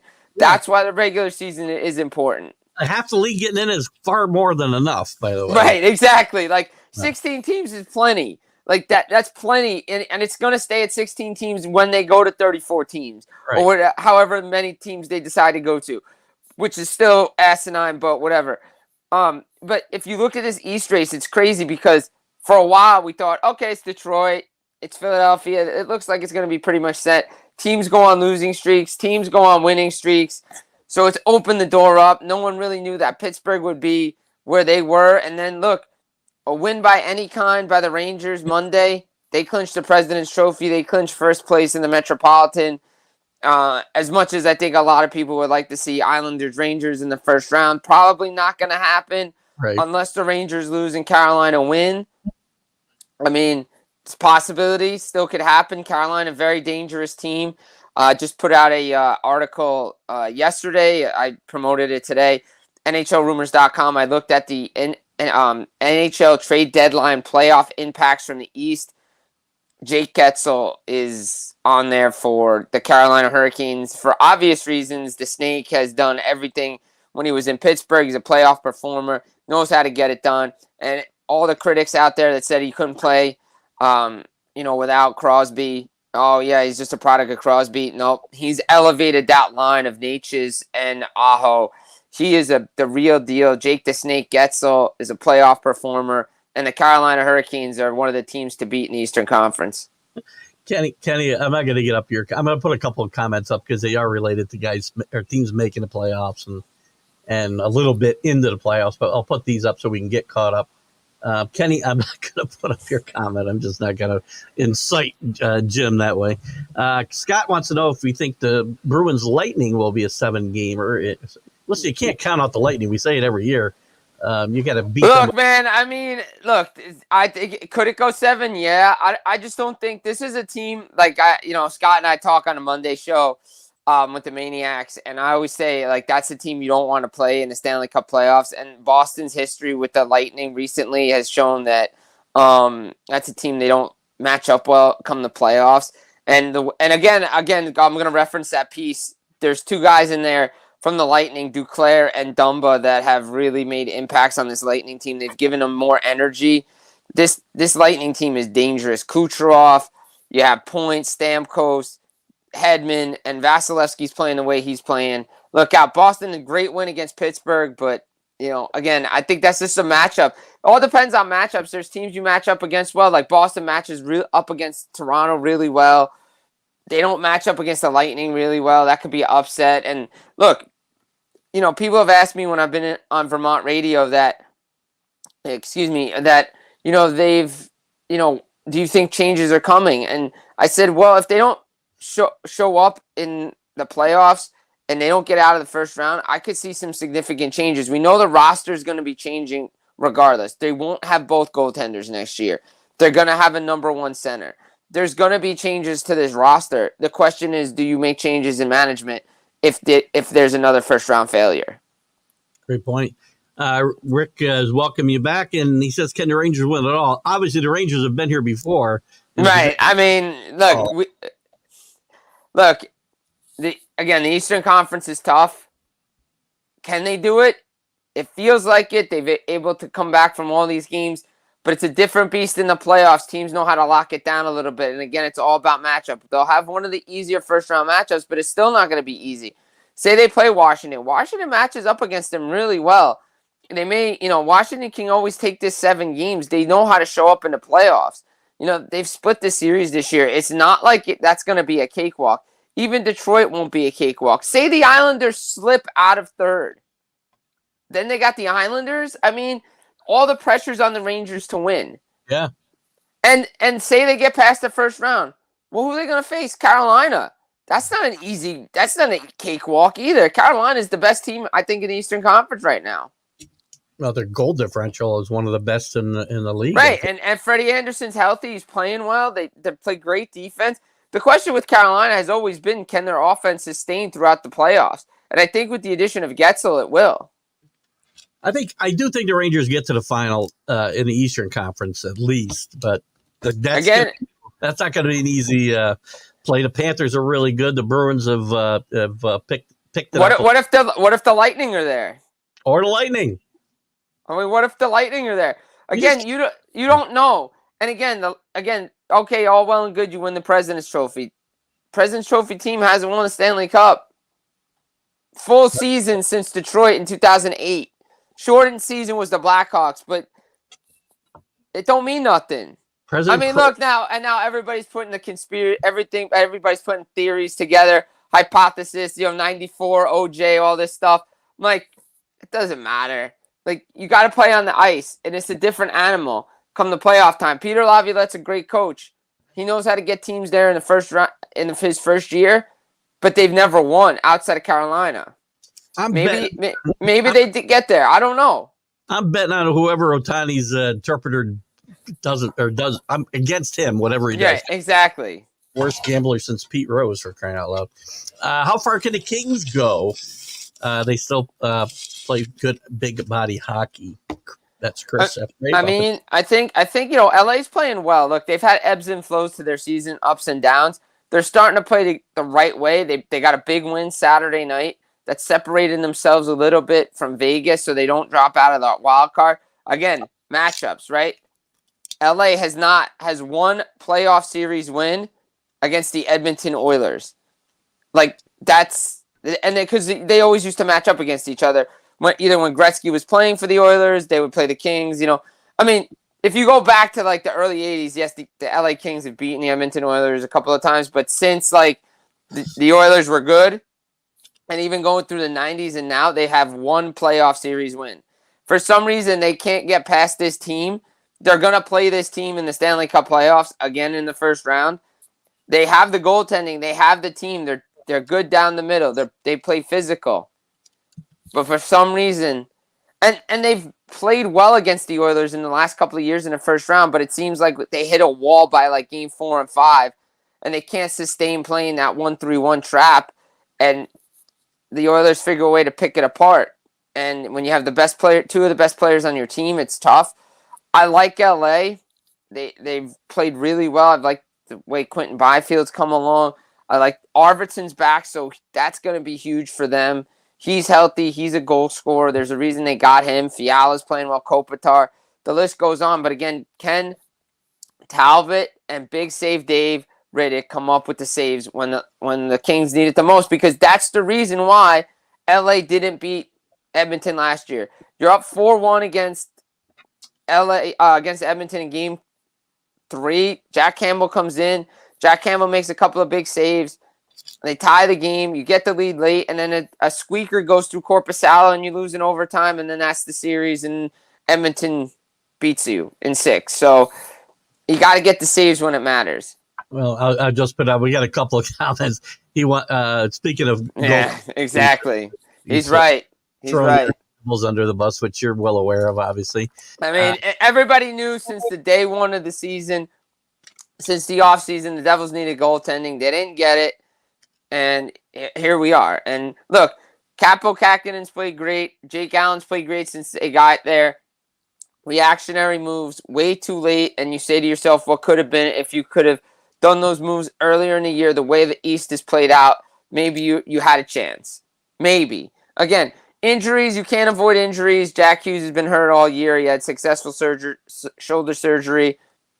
But you say to yourself, and I mentioned it in the Vegas Golden Knights video, everybody complains about what they do with LTIR, but you should not complain about what their GM is doing, because he figured it out and their team figured it out. You need to ask your GM why he's not doing it and why your management step, because the Devils had $9.5 million to play with and they didn't do anything. Dougie Hamilton was lost the minute he got hurt. They knew it. I knew it. The whole world knew it. But you didn't get a goalie. The price of goalies went up, and you didn't upgrade the D. If you do something and maybe fire the coach earlier, because we've seen what that can do, you might not be in this position. Again, this falls a lot on the general manager for taking the direction that he did and not filling an area of need that was exposed by the Carolina Hurricanes. Yeah, and Scott's talking about the Bruins. Are the Bruins extra motivated because of last year's early exit, with their freaking season? Yeah. Will it matter? No, they got to win. All right. If they got to win, it comes down to winning. It's like you and I are both the Yankee fans. We follow the Yankees, right? I mean, this starts all well and good. Juan Soto, great. Talk to me in October. Like, this, okay, great. You're killing teams. Fine. Right. Show up in the playoffs. It matters in the playoffs. Agreed. It matters in the playoffs. Pretty much every sport we can talk about. Kenny, I will put this one up because the other ones were kind of bashing hockey, but he does credit you with everything he's learned about hockey. He's learned from you. And even though we spelled your name like Juan Biringer, but yeah, that's all right. I appreciate that. A lot of people have been saying that lately. They've learned a lot from me. So a lot of groups that I've been in, guys are like, oh, wow, we didn't know all this stuff. So, just bringing the content. You've brought a wealth of knowledge to this. Scott talks about not ever wanting to win the President's Trophy again. It's a detriment. It is. It really is. Always talked about. This is Danny answering some of Kenny's knocking of hockey. The best hockey is starting with the best playoff sport. Hey, you know what? I have a hard time. We talked about this a little bit. What the best sport when you get to a game 7. Hockey is certainly one of maybe the best. It may be the best of all Game 7 sports in my mind. Yeah. Oh, Game 7 is which we've obviously talked about the past. It's the best. I mean, the Stanley Cup playoffs are the best. The Game 7, win or go home, overtime is great. Yeah, Danny Fuller, obviously, I would say, since he worships everything LA is a Kings fan. Lights out on the Lightning, Danny says. Listen, this team needs a wooden stake through the heart before they're dead. You can't ever count this team out. Can never count the Lightning out. It's amazing they come back. The problem is it's not Ben and company anymore. Ben and Sagan are not the catalyst for the Dallas Stars anymore. They're passengers. They're not the driving force, and that's the reason why the Stars are doing well. When Ben and Sagan had all the pressure on it, this team couldn't go anywhere. They always needed a kick in the pants. You can go down the list of guys before you name Ben and Sagan in Dallas. They're still crucial pieces, but they don't have to be those guys anymore. When you have Jason Robertson, when you have Rope Hintz, when you have Joe Pavelski, Miro Heiskanen, you have Wyatt Johnson, Stankoven, then you get to Ben, then you get to Sagan, and Ben has really helped Stankoven come up too. Excellent. Danny is a Kings fan. He just got his Kings tickets for 2024, it looks like. 16 teams don't make the playoffs, so it is a little too much. I don't disagree. NBA, NHL, too many teams already in my mind, and Major League Baseball is trying to go the same way. It's too many teams. Too many teams. I hate it. I don't like it. Let the model slip out first. Like, you have 32 teams now. Let the salary cap work itself out. Get your infrastructure set. Get it up to 100 million. Get these teams healthy. Get players. Then you're good. And we'll go Bruins. Paul's a big Boston fan. Myro will get to see next for Dallas, I'm assuming. We'll get into more of this stuff, matchups and whatnot next week with Jim. If Jim's available weekly with the playoffs starting, we'll get him in here at least for a few minutes each Sunday to kind of talk about what's been going on. We still got a couple other things to chat about today. I know you wanted to talk about, there's a big story in Arizona, obviously. It looks, is this a totally done deal, by the way, or is there still it's gonna happen. It's gonna happen. A lot of people can't comment on Reddit now because it's still a lot of stuff to do behind the scenes. But Arizona is going to Utah. It's happening. Ryan Smith is buying the franchise. He's paying like $1.2 billion for the Coyotes because there's like a $200 million like relocation fee or whatever it is. And it's gonna get split amongst the rest of the owners in the National Hockey League. And it's interesting because, like, this has been a long time coming, right? Like, this has been a mess since the early 2000s, right? It's been a mess. Ownership's been a problem. Building's been a problem. NHL's owned it. Other guys have tried to own it. Morello comes in. He's like, we're going to keep this team. We're going to do everything. But the problem is there's such a negative stench around this team when it comes to what this team does on the ice, the management, how they miss rent payments, how they don't pay players, how they only get to the cap floor, how they don't spend money, and nobody wants them. And they don't put a winning product on the ice, right? I've been saying this.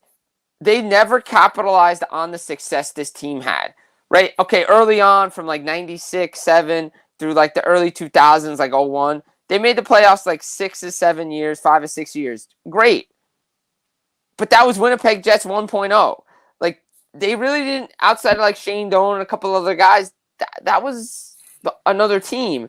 Yeah. When they've tried to draft and develop, they got to the playoffs 4 times, went to the Western Conference Final in 2012. You're supposed to build off of that. They never did. And then you missed the playoffs like 9 straight years. You go to the COVID bubble. Look, it's all well and good that your youth hockey's doing well. You got college hockey there. Austin Matthews is the face of Arizona hockey. There's a lot of good players coming out of the desert. But when you don't have a building, you don't have land, you don't have money to build it, the state doesn't want to pay for it. You've used all options. And the biggest caveat is now the new executive director of the NHLPA, Marty Walsh, has come in and said, hey, Gary, what are we doing? Like, there's finally pressure on the National Hockey League to get an end to this because the players are upset they're playing in a college building. The facility isn't adequate. The locker rooms aren't adequate. This is professional hockey. This isn't minor league hockey. And they're playing in a minor league stadium similar to what the A's are going to go through. And it's embarrassing for the National Hockey League. You're not getting the revenue that you need. And look, it's great the first year, okay, but there was an option for this thing the last 5 years. They don't even know if they're going to win the land auction, all this. Okay, best solution is move the team, relocate the team, and what's going to happen is they're going to get the first crack at expansion when it comes around again. But they have to get the infrastructure set first, like the Minnesota Wild did, right? So the North Stars leave in 93. They were having building issues. There was ownership problems. There was attendance issues. Okay, great. What do? They go to the state legislator and said, hey, this is what we want to build a new building. We want an NHL franchise, but we're also going to use it for amateur athletic association, that whatever the cost was, $100-something billion, whatever it was. But they didn't have to pay all of it back because now you have the World Juniors there. You have Frozen Fours. You're using it for state high school hockey. Like, that's the way you get your ownership set, you get your management set, you get your building set. Now the team's not living year to year without a building. The players don't know what's going on. And now they're going to renovate the building where the Jazz play in Utah to get some hockey there. It's just a win-win for everybody because it's just an embarrassing situation. It was the never-ending story that was the Arizona Coyotes, and look, it's just a bad thing. And one other point on this. Look, you feel bad for the franchise. You feel bad for the diehard fans. It's never great to lose a franchise. Just ask Expos fans, diehard Thrasher. Like, it's tough to lose our franchise, but when towns, cities don't want to pay and use taxpayer money to build you, that's all you need to know. I think Utah will support this team, too, if they make a minimal effort to make it. Right, exactly. Well. And look, and it'll benefit the Coyotes if they have an expansion draft because we know what the expansion draft rules are like. Now, it's not like the old expansion where you just get crap players. You're going to get some good players. You're going to field a good hockey team, and they want to go back. Look, as much as they talk about Atlanta and Houston, when this happens, which it's gonna be announced next week, the Arizona Coyotes' final home game is April 17th, Wednesday night. And that's the last game you're ever going to see of the Arizona Coyotes in the desert. And look, the owner's keeping all the stuff to the AHL, the name, all that stuff. So we don't know what the team name is yet for a Utah team. But they're going to have to figure it out quick because the NHL draft's coming up in Vegas in June. But the thing is now Arizona jumps to the number one because they want to go there. It's an untapped market. I say it all the time. Arizona, if you could put a winning franchise on the ice, is Tampa West.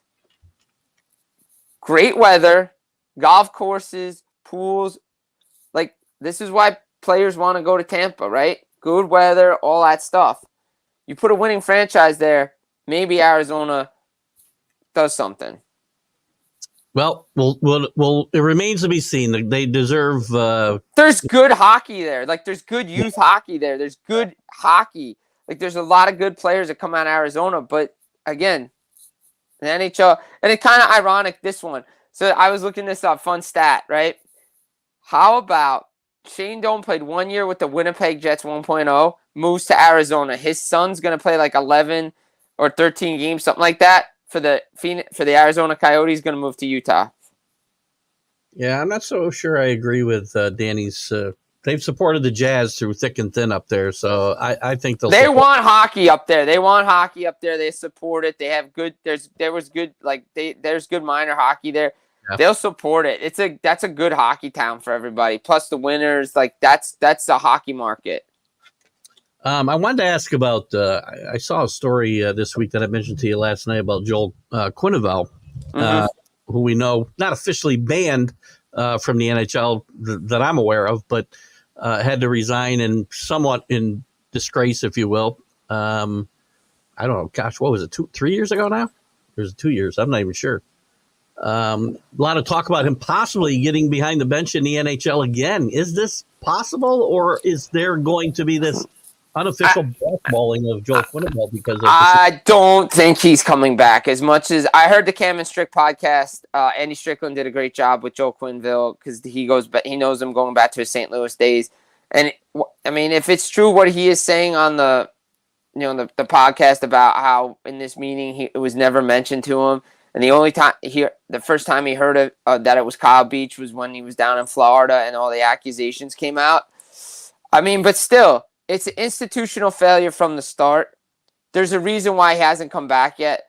He was at some meetings earlier in the year. They said no. And I think with the Mike Babcock situation that happened earlier in the year, there was a reason why he didn't come back yet. Yeah. Now, his name may get thrown around this summer, but he still has to be reinstated by the league. He has yet to be reinstated by the league. Same with Stan Bowman.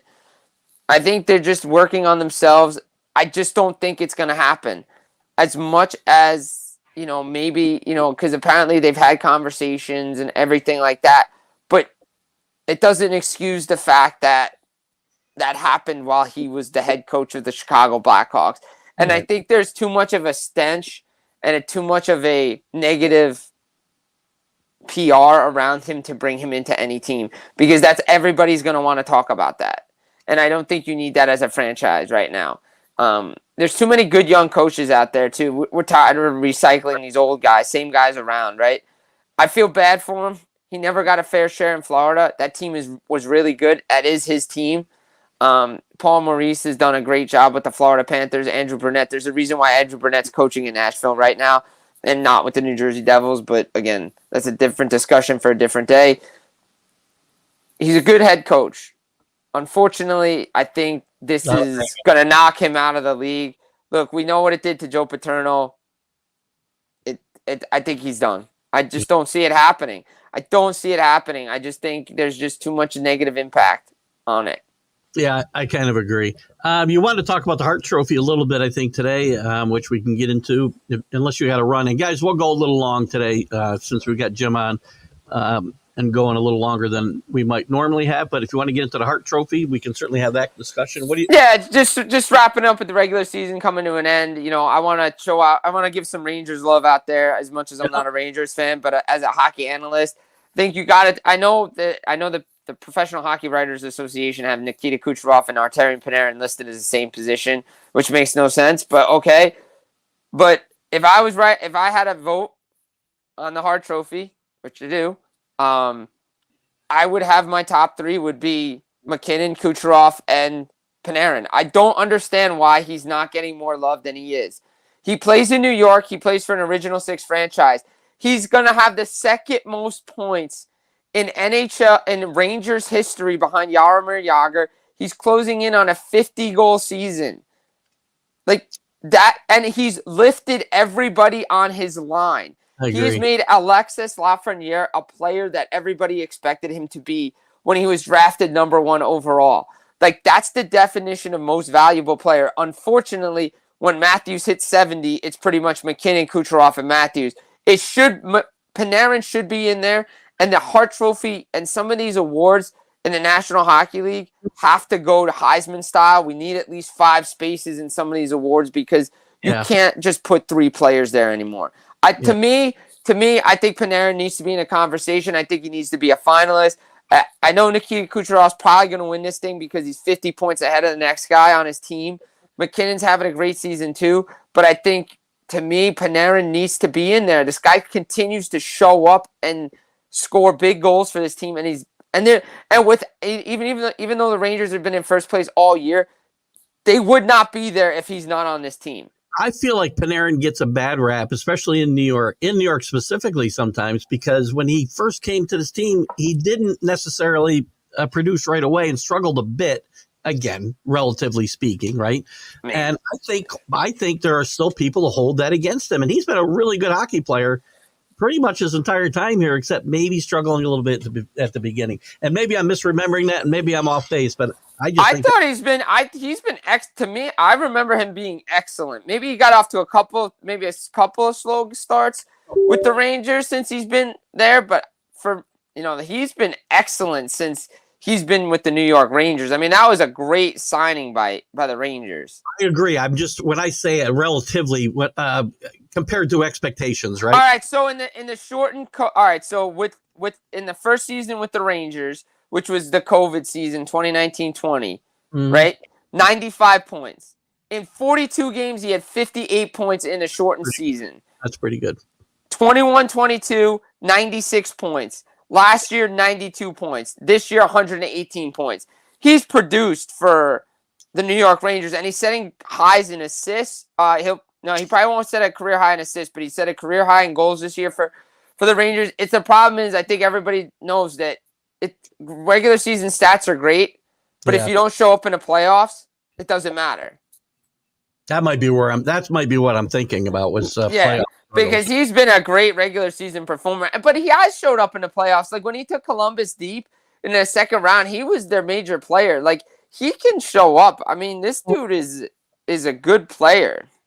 Well, when they have playoff failures like the Rangers have had a few times in recent years, I mean, the face of the franchise is going to get blamed no matter what he does. So. Right, exactly. So I mean, I agree.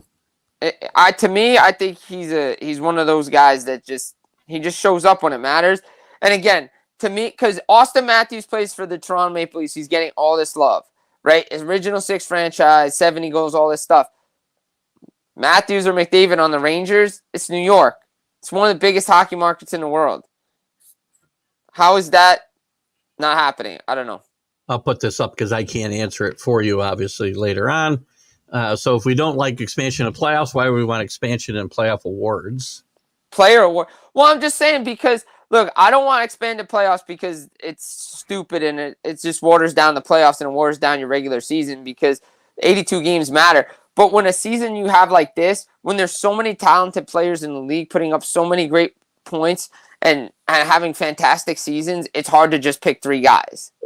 That's what I'm saying.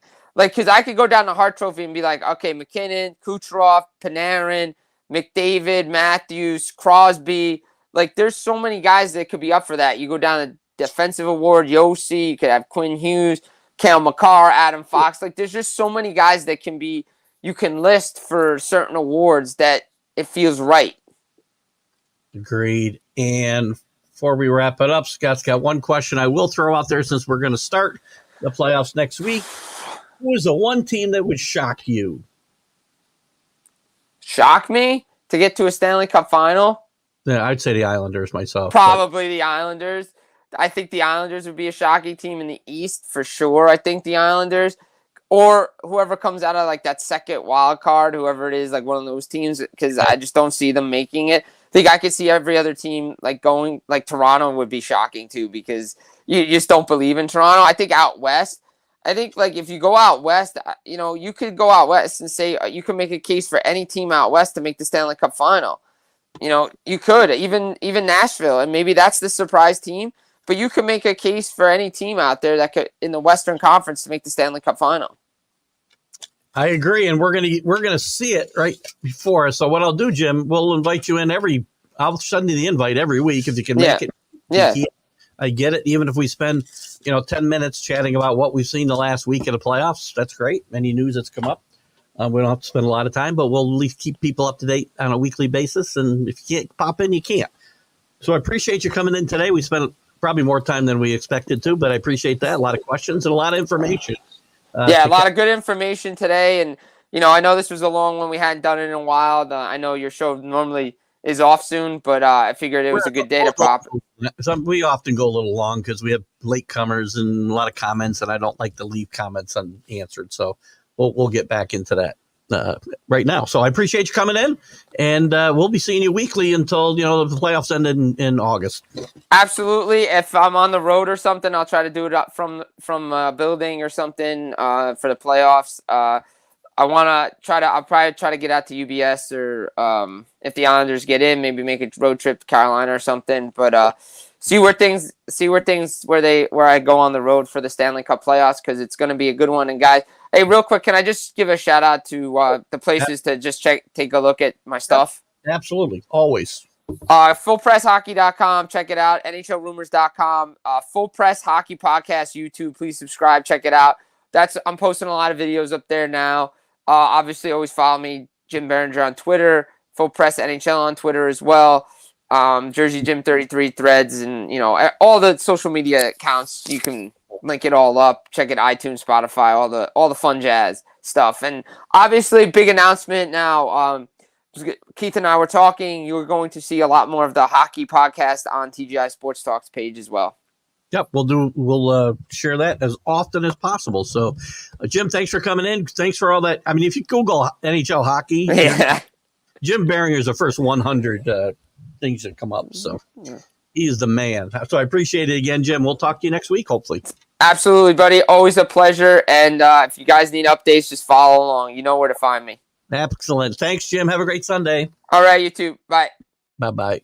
All right, the great Jim Biringer from, again, FullPressHockey.com, Let's Talk Sports, everywhere you heard him talk about. Check out his stuff. We'll get it shared on Let's Talk or on TGI Sports Talk as well. If he tags me and I remember to, if he tags me, I do remember to do it. So we'll make sure we do it. Sometimes it'll go to my personal page, but I'll try to make sure I get it to both. And we'll go a little long today because we got to go back to get to some comments. I'll check out some of the ones that applied to the hockey before I go on. Drew, I do see your new one, but I'm going to go back to the older ones first. Real quick here. What do we got here? Thanks, Jim. Jim, new shirt for next week. This is about it's about darts, I'm guessing. Thanks. CA gives us our weekly dart. Kenny talks about our dart update. You can't have 10 wives, even if you're a Mormon, unless you're doing it legally. And not everybody in Utah is a Mormon, by the way. My brother lives in Utah. My boss lives in Utah. They're not Mormons. So there's a lot of non-Mormons in Utah as well. Danny's full of crap. Not sure what he's talking about. Jazz is all they got, and that's why they want hockey. They'll support it. Believe me, I know the people that I know there are dying for major sports. So let me just put up before I go back to the top and where I left off and figure it out. Here's a betting question for you. Do you think Caitlin Clark hits 130 plus threes in this WNBA season? Yeah, that's a good one, Scott. I'll have to kind of think about that because I got to think about how many games they play. Off the top of my head, I'll say yes because I think that's going to be a big part of her game, right? So let's see where I left off here. I got to go way back up. I want to get to the things that you guys were talking about. And like I said, we'd normally be off in 3 minutes, but we're going to keep going. So if you have more comments, we'll because I see I missed stuff about. There we go. There's the ALS, so I know I got there somewhere. Thurman, well, that was not it. Anthony Price, we talked about that. Freehand, where was I? I thought I was where I was. Oh, boy. Maybe I went past all this. Both of the retirement moms, Sankey and there's some funny stuff there. All right, I think I'm close here. That's where I left off. Paula was yelling at Kenny for the spelling when she's sitting right next to me. Maybe just dictate to her, Kenny. In the mid to late 70s, it was not uncommon to see catchers playing 140 games or so behind the plate. Great point, Scott. Again, we don't see that often this year, these days as well. I mean, again, the games were different. The players were different. They make so much money now that I think teams want to protect them, and in protecting them, especially when it comes to pitchers, I think they end up hurting them. Andy Etchebarren was a very gritty catcher. That's a good one. Kenny's a lifelong Oriole fan. He had no bat at all, though, Andy Etchebarren. But defensively, Andy Etchebarren was, again, I'm going to put him in the bucket behind. I can't compare him to Bench and Pudge. Meaning, when I say Pudge, I mean Rodriguez, not Fisk. Freddie Couples, we're talking about the Masters here, and I said he's made cuts, he's competed even at an advanced age. He's been very competitive in the Masters as he's been invited back. He's been one of the cash players in the history of the game. Huge difference performing for prize money versus your own money on the line. That's why I like. Listen, you remember the skins games were really popular when they started in the 80s, and I would have been much more interested in watching them play. And they still play some of them today, but I'd be much more interested if they were playing for their own money. So, and they do have these little side bets during practice rounds and whatnot. So I'd like to see some of that live. So Paul Spada talking about Penix possibly as a Patriot pick.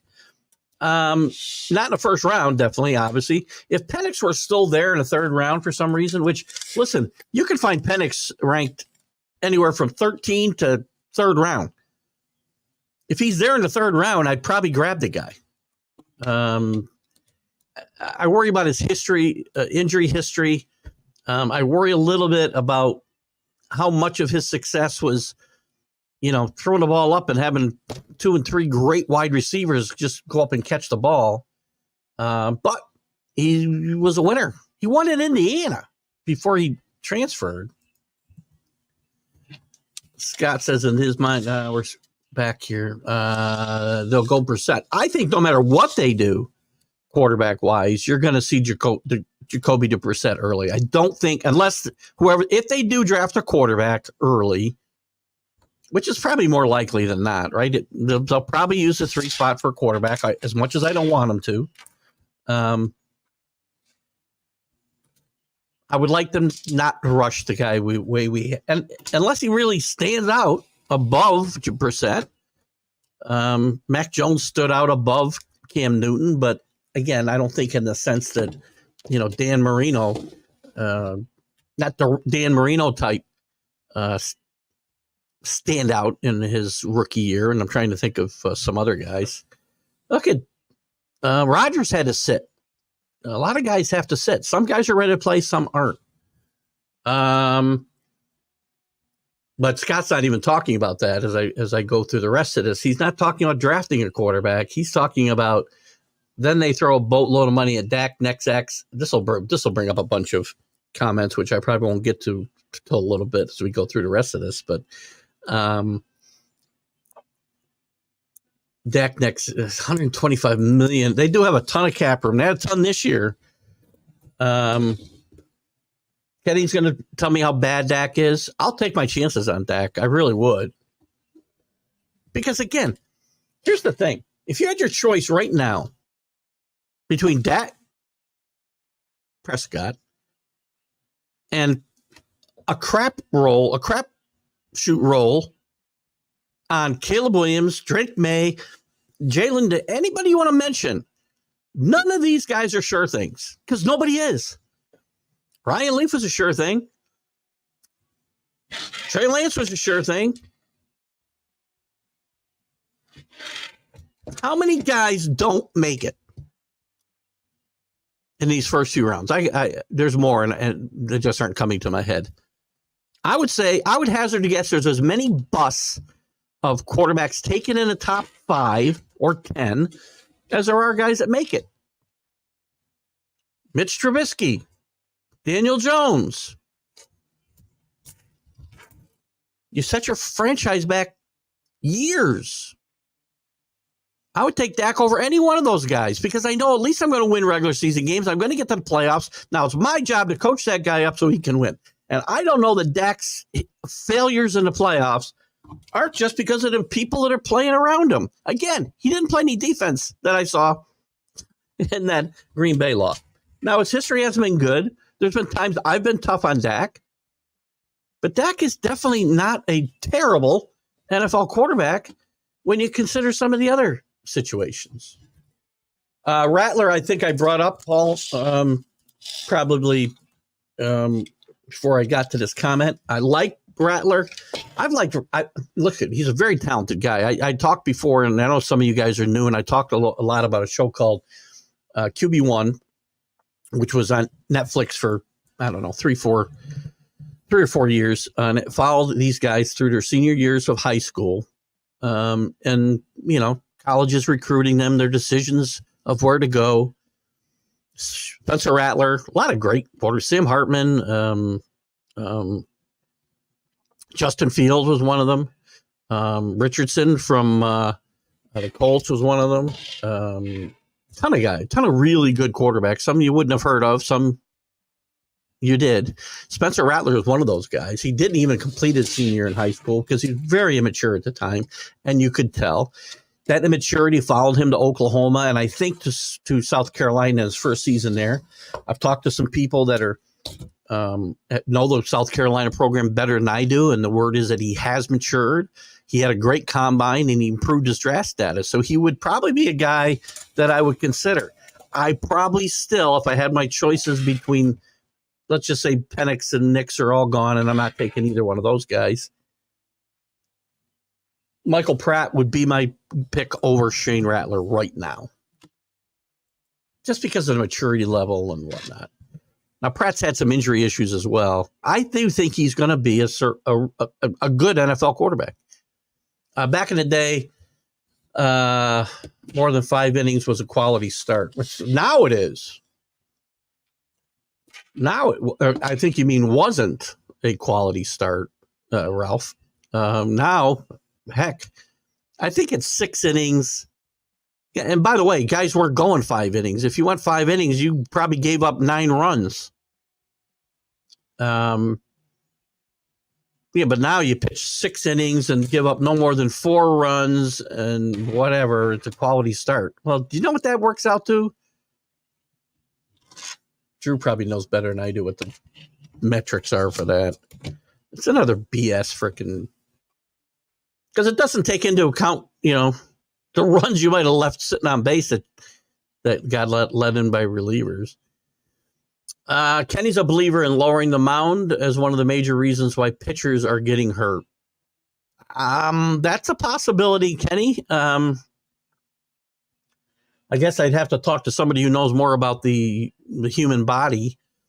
But again, they lowered the mound in 1968. So these injuries, they didn't just lower the mound this year, last year. They lowered the mound in 1968. Again, one of the many rules changes or changes to the game that was to benefit pitcher or hitters and not pitchers. But that's entirely possible. But, well, I shouldn't say that. I mean, Bob Gibson hurt his arm shortly after that, but we had guys pitching.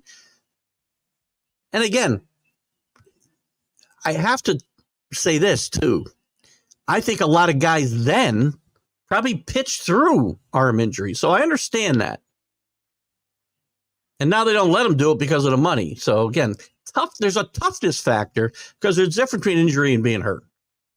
Now, I'm not saying, Spencer Strider could go out and pitch. I'm not saying that. But I know from reading guys' autobiographies from the 60s and 70s, these guys probably pitched through torn right rotator cuffs. They pitched through torn tendons in their elbows. No one thinks I look 60. I was high 50s in that picture. People tell me, Paul, that I look good for 80. Kidding. Yes, Ralph, and I know we're just getting back to it a little bit later, but I'm sure Ralph's well acquainted being in Pittsburgh with Roberto Clemente. What a great player. Again, comparing him to Ohtani, better all around. Again, Roberto might be second all around in my mind to Mays. Mays, Aaron, and Clemente, all around players, best guys I ever saw play. Best guys I ever saw play in their prime. Well, close to their prime. Let your wife know before you put the 4 minute on it. What's that? What is that? That's got to be for kid. I don't know what that one's for. Manny Sanguian was a great catcher. Yes. Not in the class of Johnny Bench and Ivan Rodriguez. Yes. Manny Sanguian was a great and underappreciated catcher, I think, in my mind. Manny, and I don't know if you have any ties, Ralph. I don't even know if you're still here, but if you are, Manny Sanguin's a guy that I've hoped to get on the show a couple during different iterations of my one-on-one interviews, and I'm going to chase him again for sure. Clemens was the best pitcher I ever saw, maybe not the best pitcher ever. Clemens would be up there. Again, before steroids, Roger Clemens was a great pitcher. So we'll throw the steroids thing out. Best pitcher I ever saw, I didn't see Koufax. Catfish was one of the best pitchers I ever saw, but he's a much different pitcher than Clemens. I'm trying to think of other guys. Seaver, and I'm a big Nolan Ryan fan. Regardless of the record, he played on a lot of bad teams. I'll put Clemens up there, but I'm going to say Seaver and Ryan are probably there with him in my mind. Scott's 2 biggest bets this week is Tiger making the cut. Well, I think they hope that was over. That was your bet. So you can't, if you're betting after the fact, I want to know where you're betting because I want to be able to do it. And Xander to make the top 12. Xander's, I think, where is Xander now? I don't know. He's in play, I believe. Played really well. Yesterday moving day. It's always moving day at the Masters on Sunday, and DeChambeau kind of imploded for a little bit. Interesting when he pulled up the signpost yesterday because it was impeding his shot. It's a movable object. You can move it. Can't move bleachers and stuff, but you can move signposts apparently. People get nervous when your bet doesn't hit early and give it time. Anything that's a future bet, right? Definitely. I did bet Hideki Moriyama. Say his name wrong again. Whatever. You know who I mean. He's still +5 today, I believe. So I was patient, and he didn't. I bet him to finish in the top 20, and then I bet him to win. I don't think I'm going to get either of those, but today could happen. Who knows? A lot of things could happen today. Comparisons of baseball back then today is like football today, talking about back when they were wearing leather helmets. Biggest difference is there was more cheating for less money. I'm not sure where you're talking about the cheating, maybe in football. I don't know of any cheating in baseball growing up watching it, and I don't know about the leather helmet era. If they're fixing games, again, I haven't read any great novels about it, let's say. But I have no problem comparing eras and telling you what I think is better. I mean, again, I could compare Ruth and Ohtani because they're very similar in where their strengths are. Both could pitch, both could hit. There's only 2 guys in the history of baseball we can compare that way. I know the game was different.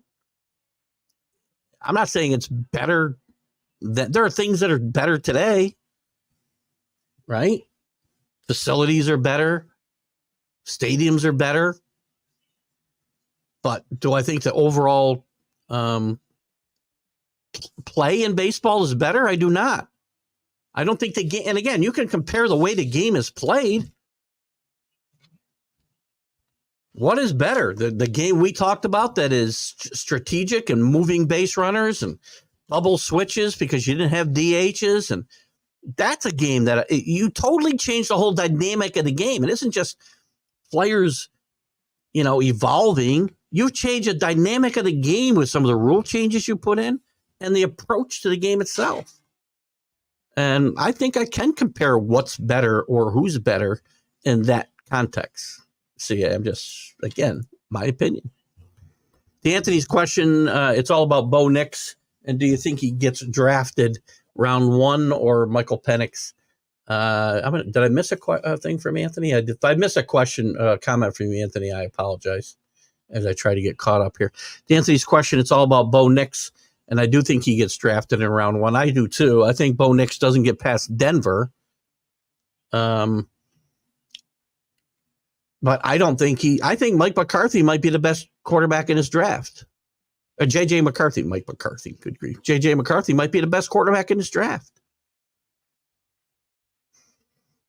Or Michael Penix, who I've heard some love on. Recently, listen, Michael Penix's stock has changed a lot. There are people that have him as high as 13.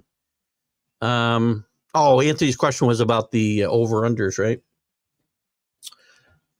So you're right. It probably does depend on. I think Knicks. I have Knicks going in the first round, which gives you 5, so it'd be over. And Michael Penix, look at he's the most. There's a lot of mystery in this draft. I think there's a lot. I think it's gonna be a fun draft night because usually, you've got a pretty good idea.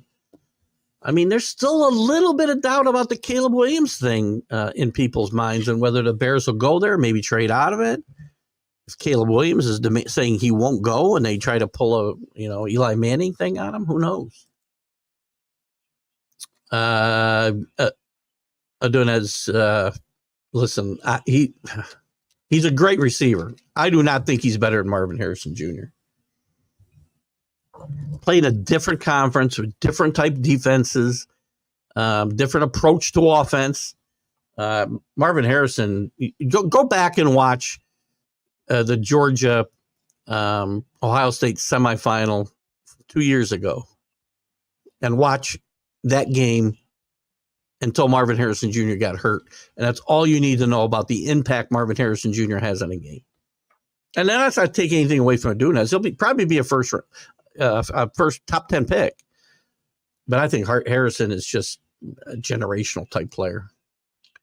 Okay, thank you. Keon Coleman is a guy I was thinking about with Florida State.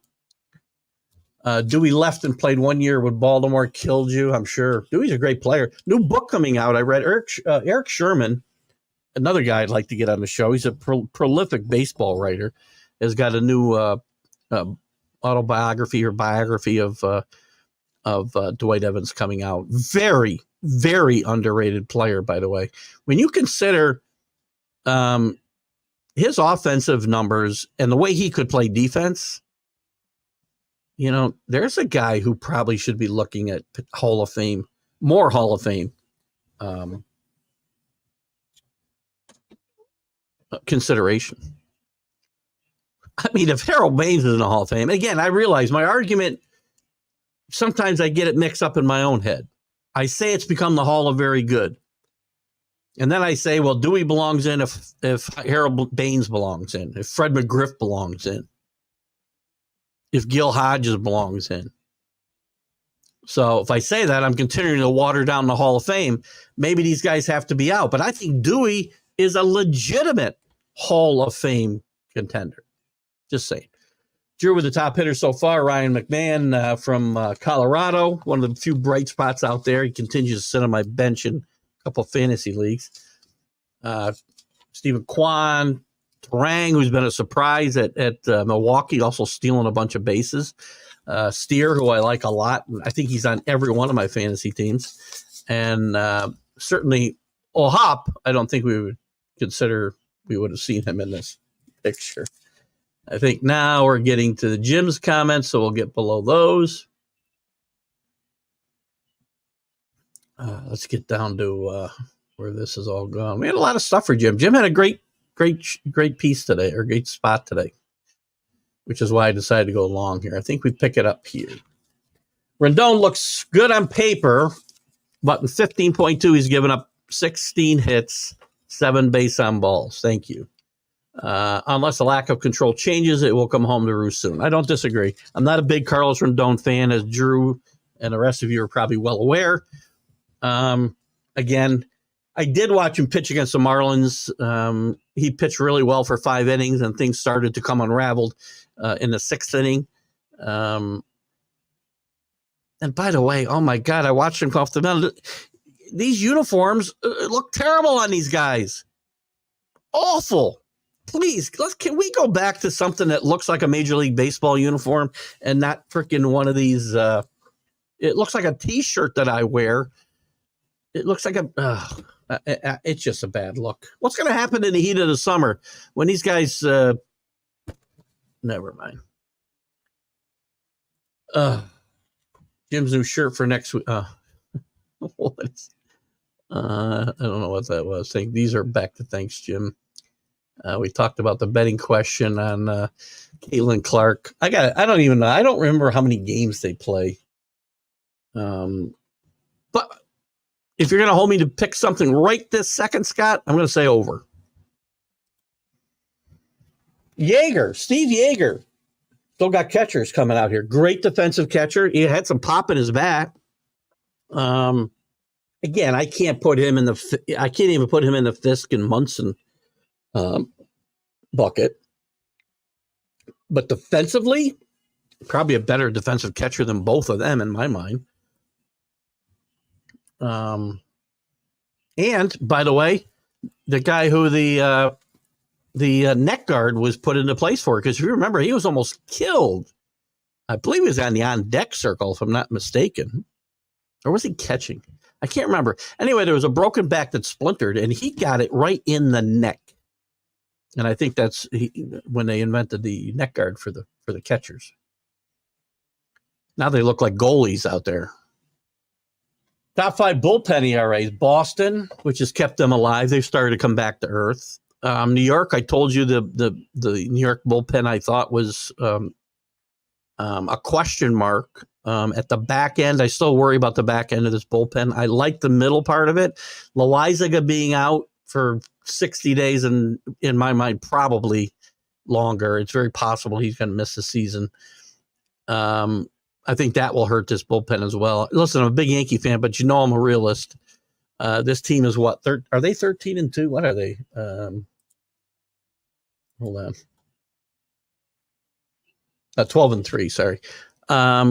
Just a tremendous start for the Yankees. But again, there's still some question marks that over the long haul. And that's why baseball is great at 162 games, Kenny, because it's a marathon. And this 12-3 start, while it's wonderful, could disappear at a heartbeat. And this team's got some issues. Now, I root for my team no matter what. DJ should be back soon. It's gonna be. I think DJ's got a platoon with Cabrera at third base, by the way, at best. Cabrera hit another home run yesterday. Playing great. Not playing great defense, but I know a couple guys, and it happened with Mac the other day, Friday, pumping up Stanton. As soon as Stanton hits, a couple home runs, a couple days in a row, we start saying, Stanton's back. Stanton's back. Stanton's not back. He's going to hit 30 home runs and hit 220 and strike out 160 times and leave tons of guys on base. Well, Penix is a winner for sure. As I said, and this might be a response to my comment about nobody wins at Indiana. Well, during the COVID year, which I know was a bit of an aberration, they won like 10 games and went to a bowl game, a good bowl game.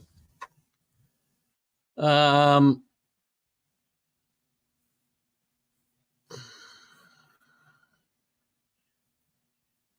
think the three guys that left the Pats to give the Pats a comp pick were able to draft Brady. That's possible. I don't remember that specifically. I thought that was their own pick at 199 that year, but again, listen, if I was gonna pick a quarterback at 3, I might take McCarthy, because I think McCarthy. People, you just look at the stats. You talk about winning games, right? You talk about Penix being a winner. What about J.J. McCarthy? How many games did he lose in college? Less than Penix, and he beat Penix. We're Penix's team in the ultimate game. His numbers will never match up because they didn't play the same type of game. But McCarthy showed in the playoffs, the semifinals and final, what kind of quarterback he is in a big spot.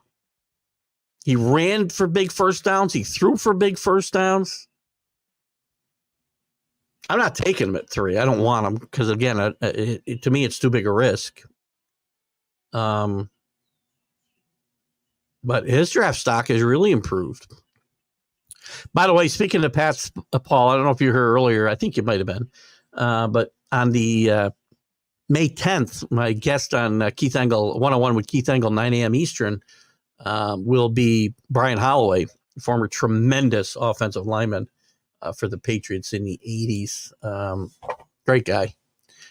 Giants trade Jones to the Cowboys for Dak. Well, the Cowboys aren't making that trade. That's too funny. Listen, I've been a big Daniel Jones booster for quite some time, and the injuries are the thing that really concern me. I know he hasn't had great teams to play around, and I have said Daniel Jones has been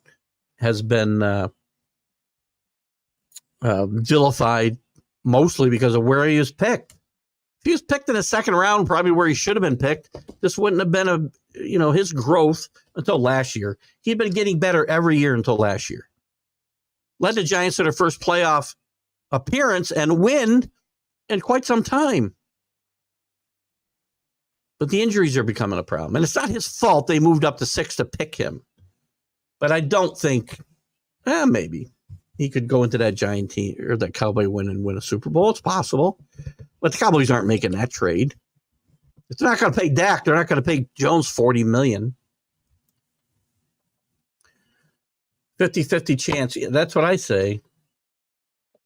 At best. And if we're talking about quarterbacks, I think it's at best. I mean, if you're talking about number 1 picks overall, Paul, 50-50, all of them make it. And the quarterbacks, I think, if you single out the quarterbacks, I think it might be less. To do some research at some point. Read the book Life at the Bottom to grasp the dilemmas of polygamy, especially on the cool at taxpayers' expense. Yeah, it's probably a great book. I'm not interested in reading a book about polygamy in whichever side we're on for it. But listen, there are some people. I know some Mormons that have nothing to do with that. They obviously live by a different creed than I do. Not creed, but yes, creed. But they live their lives differently than I would or other people would. But I'm not going to judge people on what they decide to do. Polygamy is not legal in Utah or anywhere else. And it's not a common practice even among Mormons. I'm not saying it doesn't happen. And I'm sure the book is very good, but I just don't have that much interest in the topic, to be honest with you. 7 innings equals quality start. I think it's still 6, Paul. Drew's probably got an answer in here somewhere, but I'll look real quick. We're going long today, coming up on 2.5 hours. My wife probably wonders what the hell's going on down here. Let's check this out here. MLB, maybe you looked it up already. Maybe I'm wrong. Maybe they changed the definition, which would mean nobody's getting a quality start. Quality start glossary. See if that helps me. What's a quality start? Here it is right here. A quality start, Major League Baseball. What is a quality start? Come on, get down here. Consists of 6 innings, 18 outs with 3 or fewer earned runs. Generally, that's a substantial amount of innings. That's all you need to know about baseball as it's played today. That is a substantial amount of innings and an overall low quality of runs allowed. So a guy who gives up 3 runs in 6 innings, right? I can't remember how to figure out ERA. What's his ERA? If he does that every start, what's his ERA? I don't remember how to do this. 3 times, hold on. No. 3 times 6, right? Forget how to do this. 3, used to do it all the time. 3 times 6 divided by 9. That's an ERA of 4. I guess that's not horrible if I did it right. But it is 6 innings. 6 innings, 3 or less runs. Those were team ERAs, bullpen ERAs. Minnesota, Cleveland, Detroit, New York, and Oakland. And Minnesota is one of those teams that's struggling. In some of the Minnesota Twin groups, I just joined a bunch of new ones because I wanted to be able to share the Marty Cordova interview with them. There's a lot of Twins fans pissed off with their 6 and 7 start. They've won 2 in a row now, but they're calling for Baldelli to get fired. Tough, man. We had to retire him. We're very proud of Keith Engle. I'm not sure why, Scott, but thank you for that. I wish my wife would come and visit me more. Paul Pedro, I think, could be the best Red Sox I've had since 1980. Let's take a look at Paul Pedro.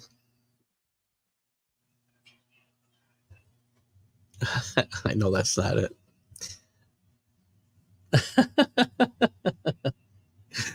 Oh, I'm so bad, right? It's not Pedro. I misread the question. I thought there was a Paul Pedro. Who are we talking about? Pedro. Maybe we're talking about Pedro Martinez. I'm not sure where we're at there. I did make a comment about, again, comparing, eras, I guess, and the grief that Grady Little got for pulling out his best starter, maybe the best starter in the American League, or one of them, in the seventh inning of a close game in Game 7, leaving him in the game. Sorry, to pitch. I don't remember who he pitched to. Might have been Hideki Matsui. But that's what that guy's getting paid for, or what they used to get paid for. Now, we get him out of there. Paul, the best pitcher I saw was Sandy Koufax. I didn't get a chance to see Koufax or Marshall. Kenny's a couple years older than I am, so he got a chance to see Koufax. So Koufax was great up until he retired. Really a short span. By the way, Sandy Koufax in the Hall of Fame, we talk about, and he was dominant. But early in his career, he was not. It wasn't until 64, I want to say, and through 67, maybe 63 through 67, that Koufax dominated, if my memory serves me right. But we don't look at, other guys with short, dominant stretches as Hall of Fame worthy. It's more compilers that we look at. Don Mattingly, talking about Thurman Munson, Don Mattingly's more deserving of being in the Hall of Fame than Thurman. And again, I love Thurman. Sandy Koufax got to be in the Hall of Fame. Very few pitchers have had 5 years like he had. 5 or 6 years. I think it's 5. Gibson was another one. I saw a bit of Gibson at his peak, but he was starting to go below his peak. I can't believe you were able to see Koufax picks. Danny, how old are you? You're younger than me. Because, maybe you have better memory than me, because I don't remember stuff when I was 7. I really don't. 9, 10, I start to remember stuff. Koufax was amazing, though. Most of y'all already know childhood first game in H-Town, met and watched Nolan pitch. CA, big Texas sports fan. Listen, I'm a huge Nolan Ryan fan. I think Nolan Ryan, there are people that tell you that Nolan Ryan is overrated. I will tell you that Nolan Ryan is underrated as one of the great pitchers of all time. If that's possible, and I say he's underrated because of all the people that say he's overrated, I guess is my point. You guys are doing a great job today. I prefer the brown grass, pebble-laden fields and players of the 70s. This week in baseball. It didn't feel like, and I was young, and time is a relative thing. Didn't it feel like this week in baseball started long before? It didn't start until 76. It ran for a while. It ran after Mel Allen. I'm trying to think of the guy that replaced Mel Allen. His name is right there. Tip of my tongue. Scott, Paul Dwight Evans, one of his all-time favorite Red Sox. One of the great plays, and we haven't talked a lot, but I've talked a lot on different shows about Game 6 of the Reds and Red Sox in 1975. One of the greatest plays I ever saw. That game, Joe Morgan hit a shot. I think it was in extra innings. I'll say it was in inning 11, maybe, and Scott or Paul, you can straighten me out. But Evans makes one of the great plays in defensively. Joe Morgan hits a bullet towards the bullpen in right field, and Dwight Evans just goes on a dead sprint towards where he thinks the ball's going to be, and he makes a great catch. And then they double off the runner off first base to keep that game alive. And we all know what happened with Fisk in the 12th. Still, by the way, not a Red Sox fan. Not a Red Sox fan. The 2 best games I have ever seen. Game 6 of the 1975 World Series and Game 163 in 1978. Well, but if we put down that rabbit hole, we'd end up at the Olympics and privatization of sports. I don't know where that came from.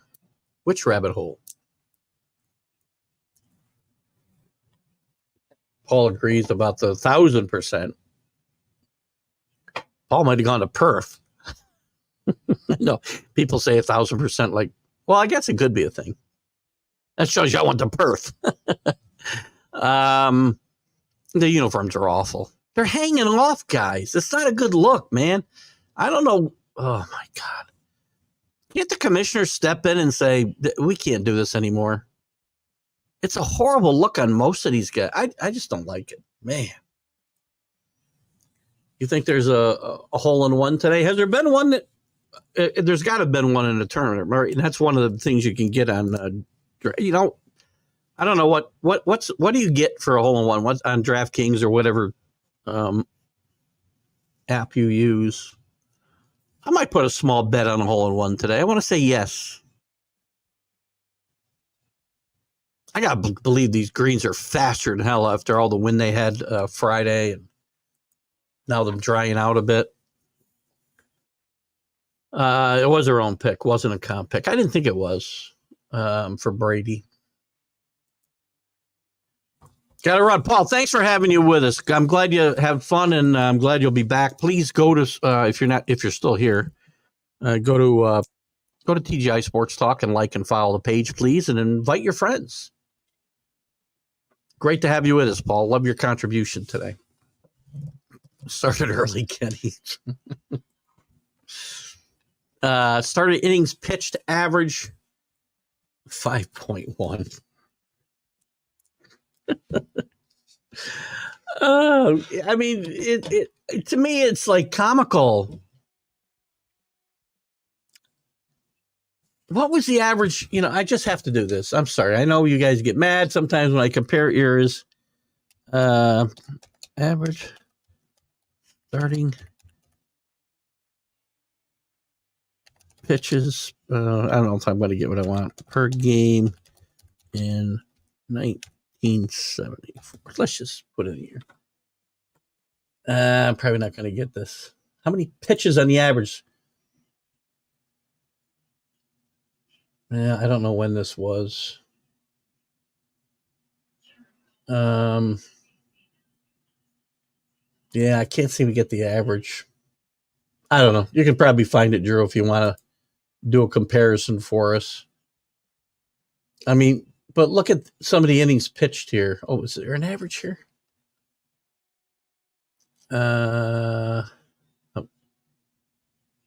Innings. Average. The Red Sox averaged 7.2 innings per pitch. The league was 6.6. That's the average. I don't know if that's quite right. Innings pitched per game started, yeah. 7.2. 7.2 the Red Sox were. The lowest was 6.3. Here the average is 5.1. That may not seem like a lot, but that's huge. Look at the complete games. 650 complete games. That's just the American League. That's just the American League.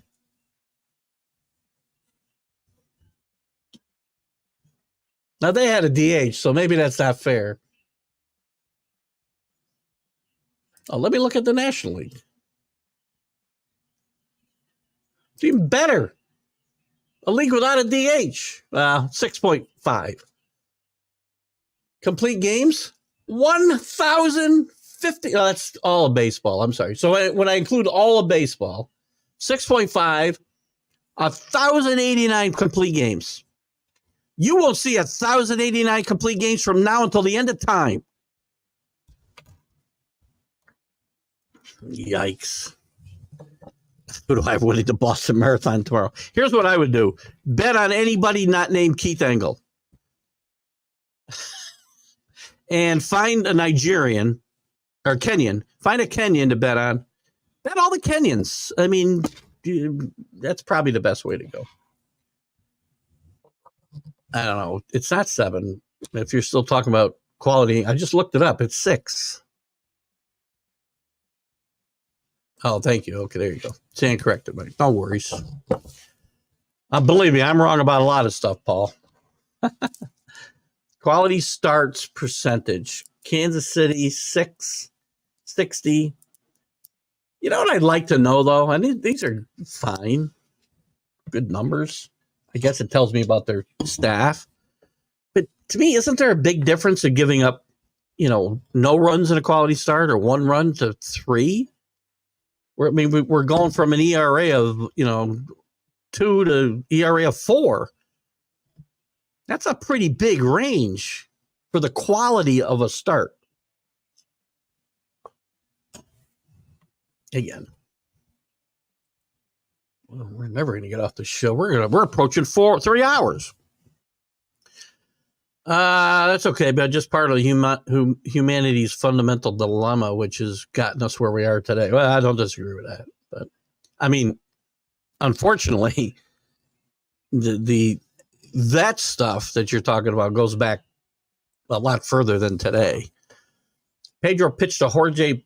Okay, it was Posada was up next. Okay, and Scott, I don't know if you commented on this. Paul, the big Red Sox fan, and me, the Red Sox hater, agree that Grady Little made the right decision.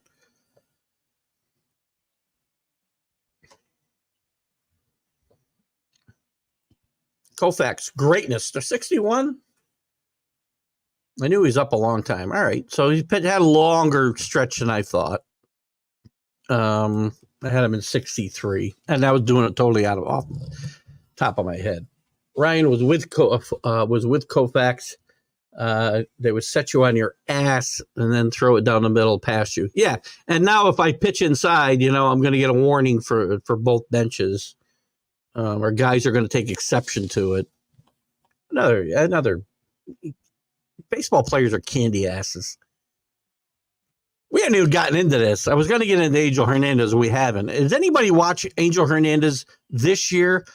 I don't know how Angel Hernandez could get worse, but Angel Hernandez is the worst umpire in the history of Major League Baseball. And I read an article about him this year, and he's like highly respected and revered among his peers.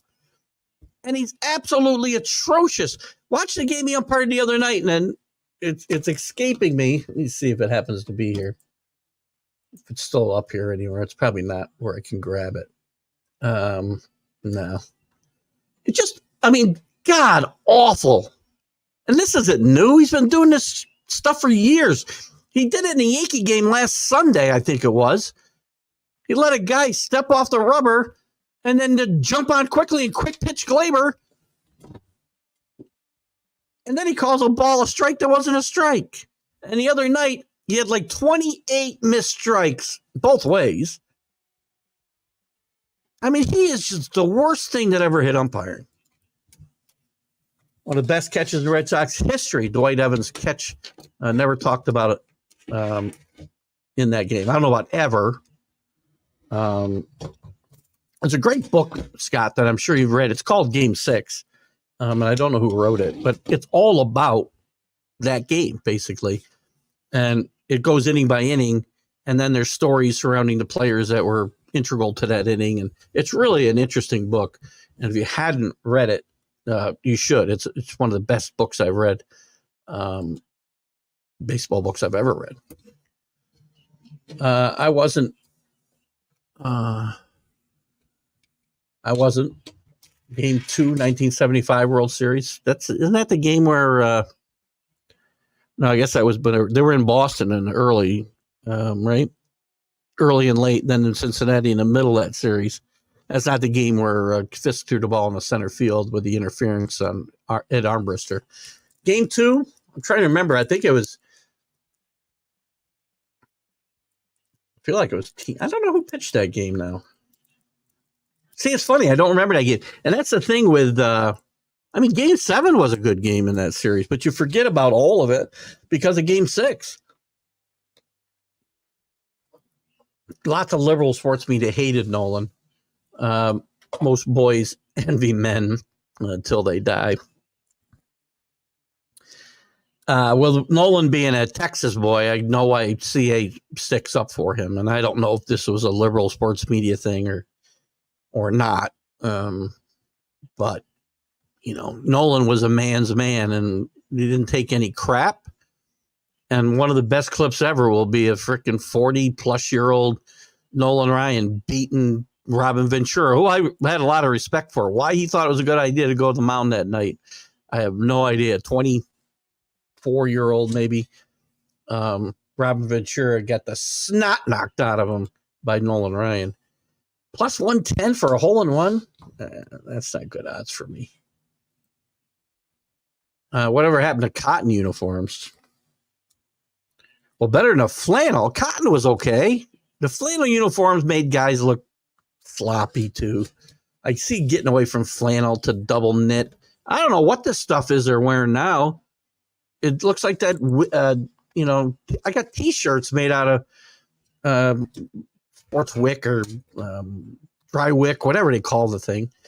But it looks like that type of material, but it doesn't stay dry. It gets soaked and it's hanging off of guys. Even when it's dry, it doesn't look good on them. They sweat. You can see their ass, for crying out loud. Oh God. JB, you're talking. I love Stratomatic. I play it online. The 365 game. I'm in the middle of a mystery tournament now. I won the 60s league, doing horrible in the 70s and 80s, but I'm leading. I got a very good chance of winning my league in the 90s and 2000s, which might get me on the cusp of the final. I don't know if you know anything about that, but that's where I am. And I know Drew's a big Stratomatic fan as well. He and I talk about getting together and playing, and I know I have been probably the hugest roadblock to that happening. I do want to do it because I miss the old school with the cards and whatnot. And Drew's got a ton of cards and different seasons, and I certainly want to do some of that. So I love Stratomatic baseball, JB. I'm so glad you brought that up. The 16th is the best theater in golf history at the Masters on Sunday. I don't disagree even a little bit, Scott. The theater, and I got a feeling this is going to be a great finish. As I said earlier, what I say, 8 golfers are within 5 shots of the lead. Anything can happen today. You got 2 guys that have in their first Masters that have a chance here.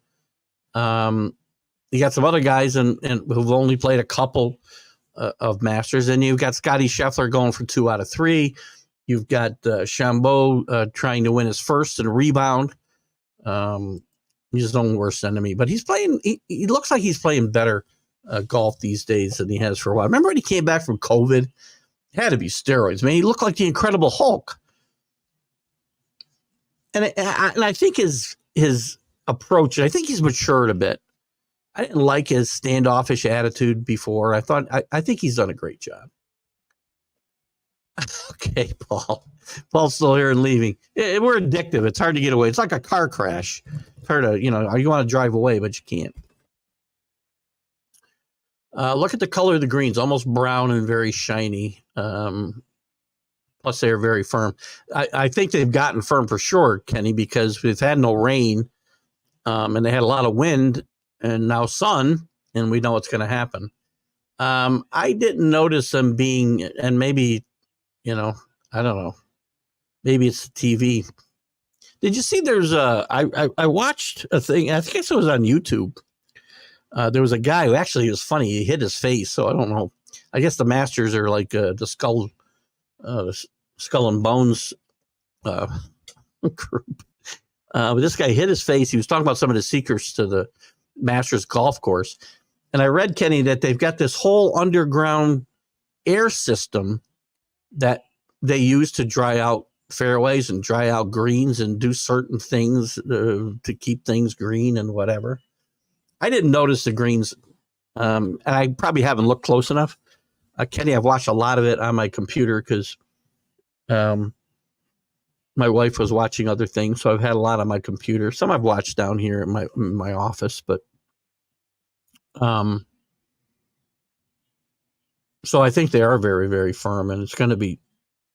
I've seen guys putt the ball. I saw a guy yesterday putt the ball right off the green. And I don't think that's an unusual thing. So it's an interesting. I love this golf course. Even if the networks are piping in fake bird sounds. Yay. Cut at maybe 0.078. What is that? Oh, you're talking about the greens, the way they're cut? They are like, remember, who was it? Not Gary.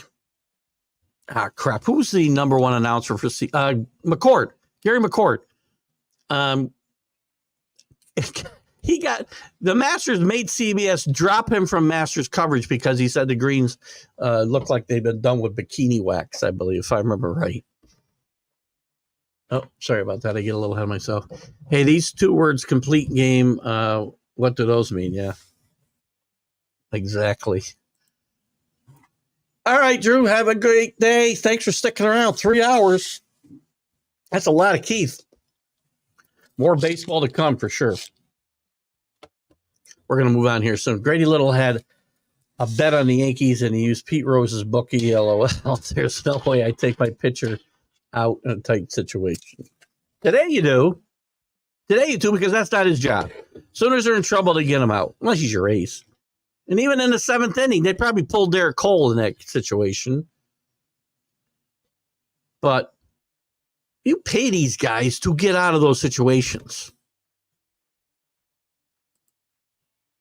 I have umpires union. I have the umpires union. You have the umpires union? Is the best union out there. It is if they're keeping frickin' Angel Hernandez employed. No, they didn't. Last year, for some reason, and there was a lot of speculation that he'd been suspended or something. He didn't umpire a game last year till like mid-season or maybe even a little later. But he's been there all this year, and he's very high profile because once a week we got Angel Hernandez video. He's awful.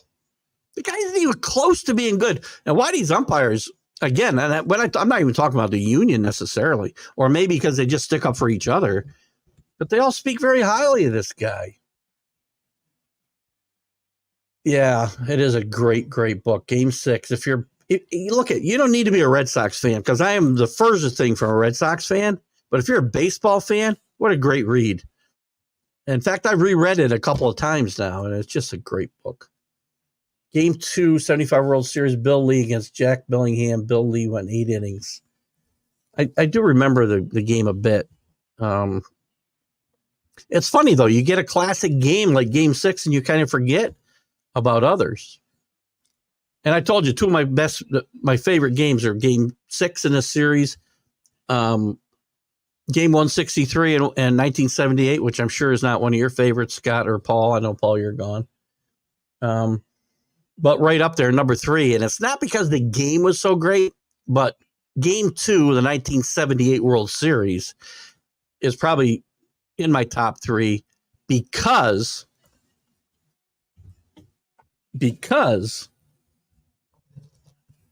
Greg Nettles just turns that series around. The Yankees trailed 2-0. They're back in Yankee Stadium. Ron Guidry's getting rocked. Guys on base every inning. He's walking guys. They're hitting bullets.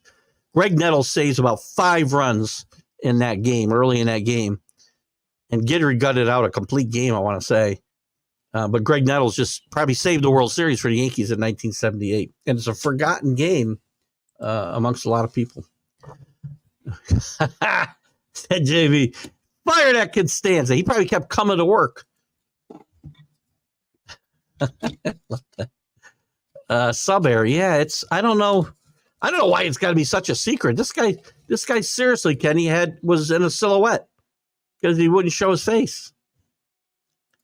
We're in that place like the Skull and Bones. You find yourself in Jersey, get in touch with me. Open invite to Saturday morning Strat Club, and then you can buy me lunch. So you got a Saturday morning Strat Club. How can we play virtually? I'd love to get involved. That'd be awesome. Maybe Drew would want to get involved. We could do it virtually. The fairways are rye grass. We're reaching the end of the show here, guys, by the way. JB collects autographs. Got a beautiful one from Nolan Ryan, one of my faves. I love Nolan Ryan, man. When does Keith Engle 24-Hour Network start? It seems to be starting today. We went almost an hour long because you guys are that important to me. And one of the reasons, I'll wrap it up. I'm going to wrap it up here. One of the reasons that,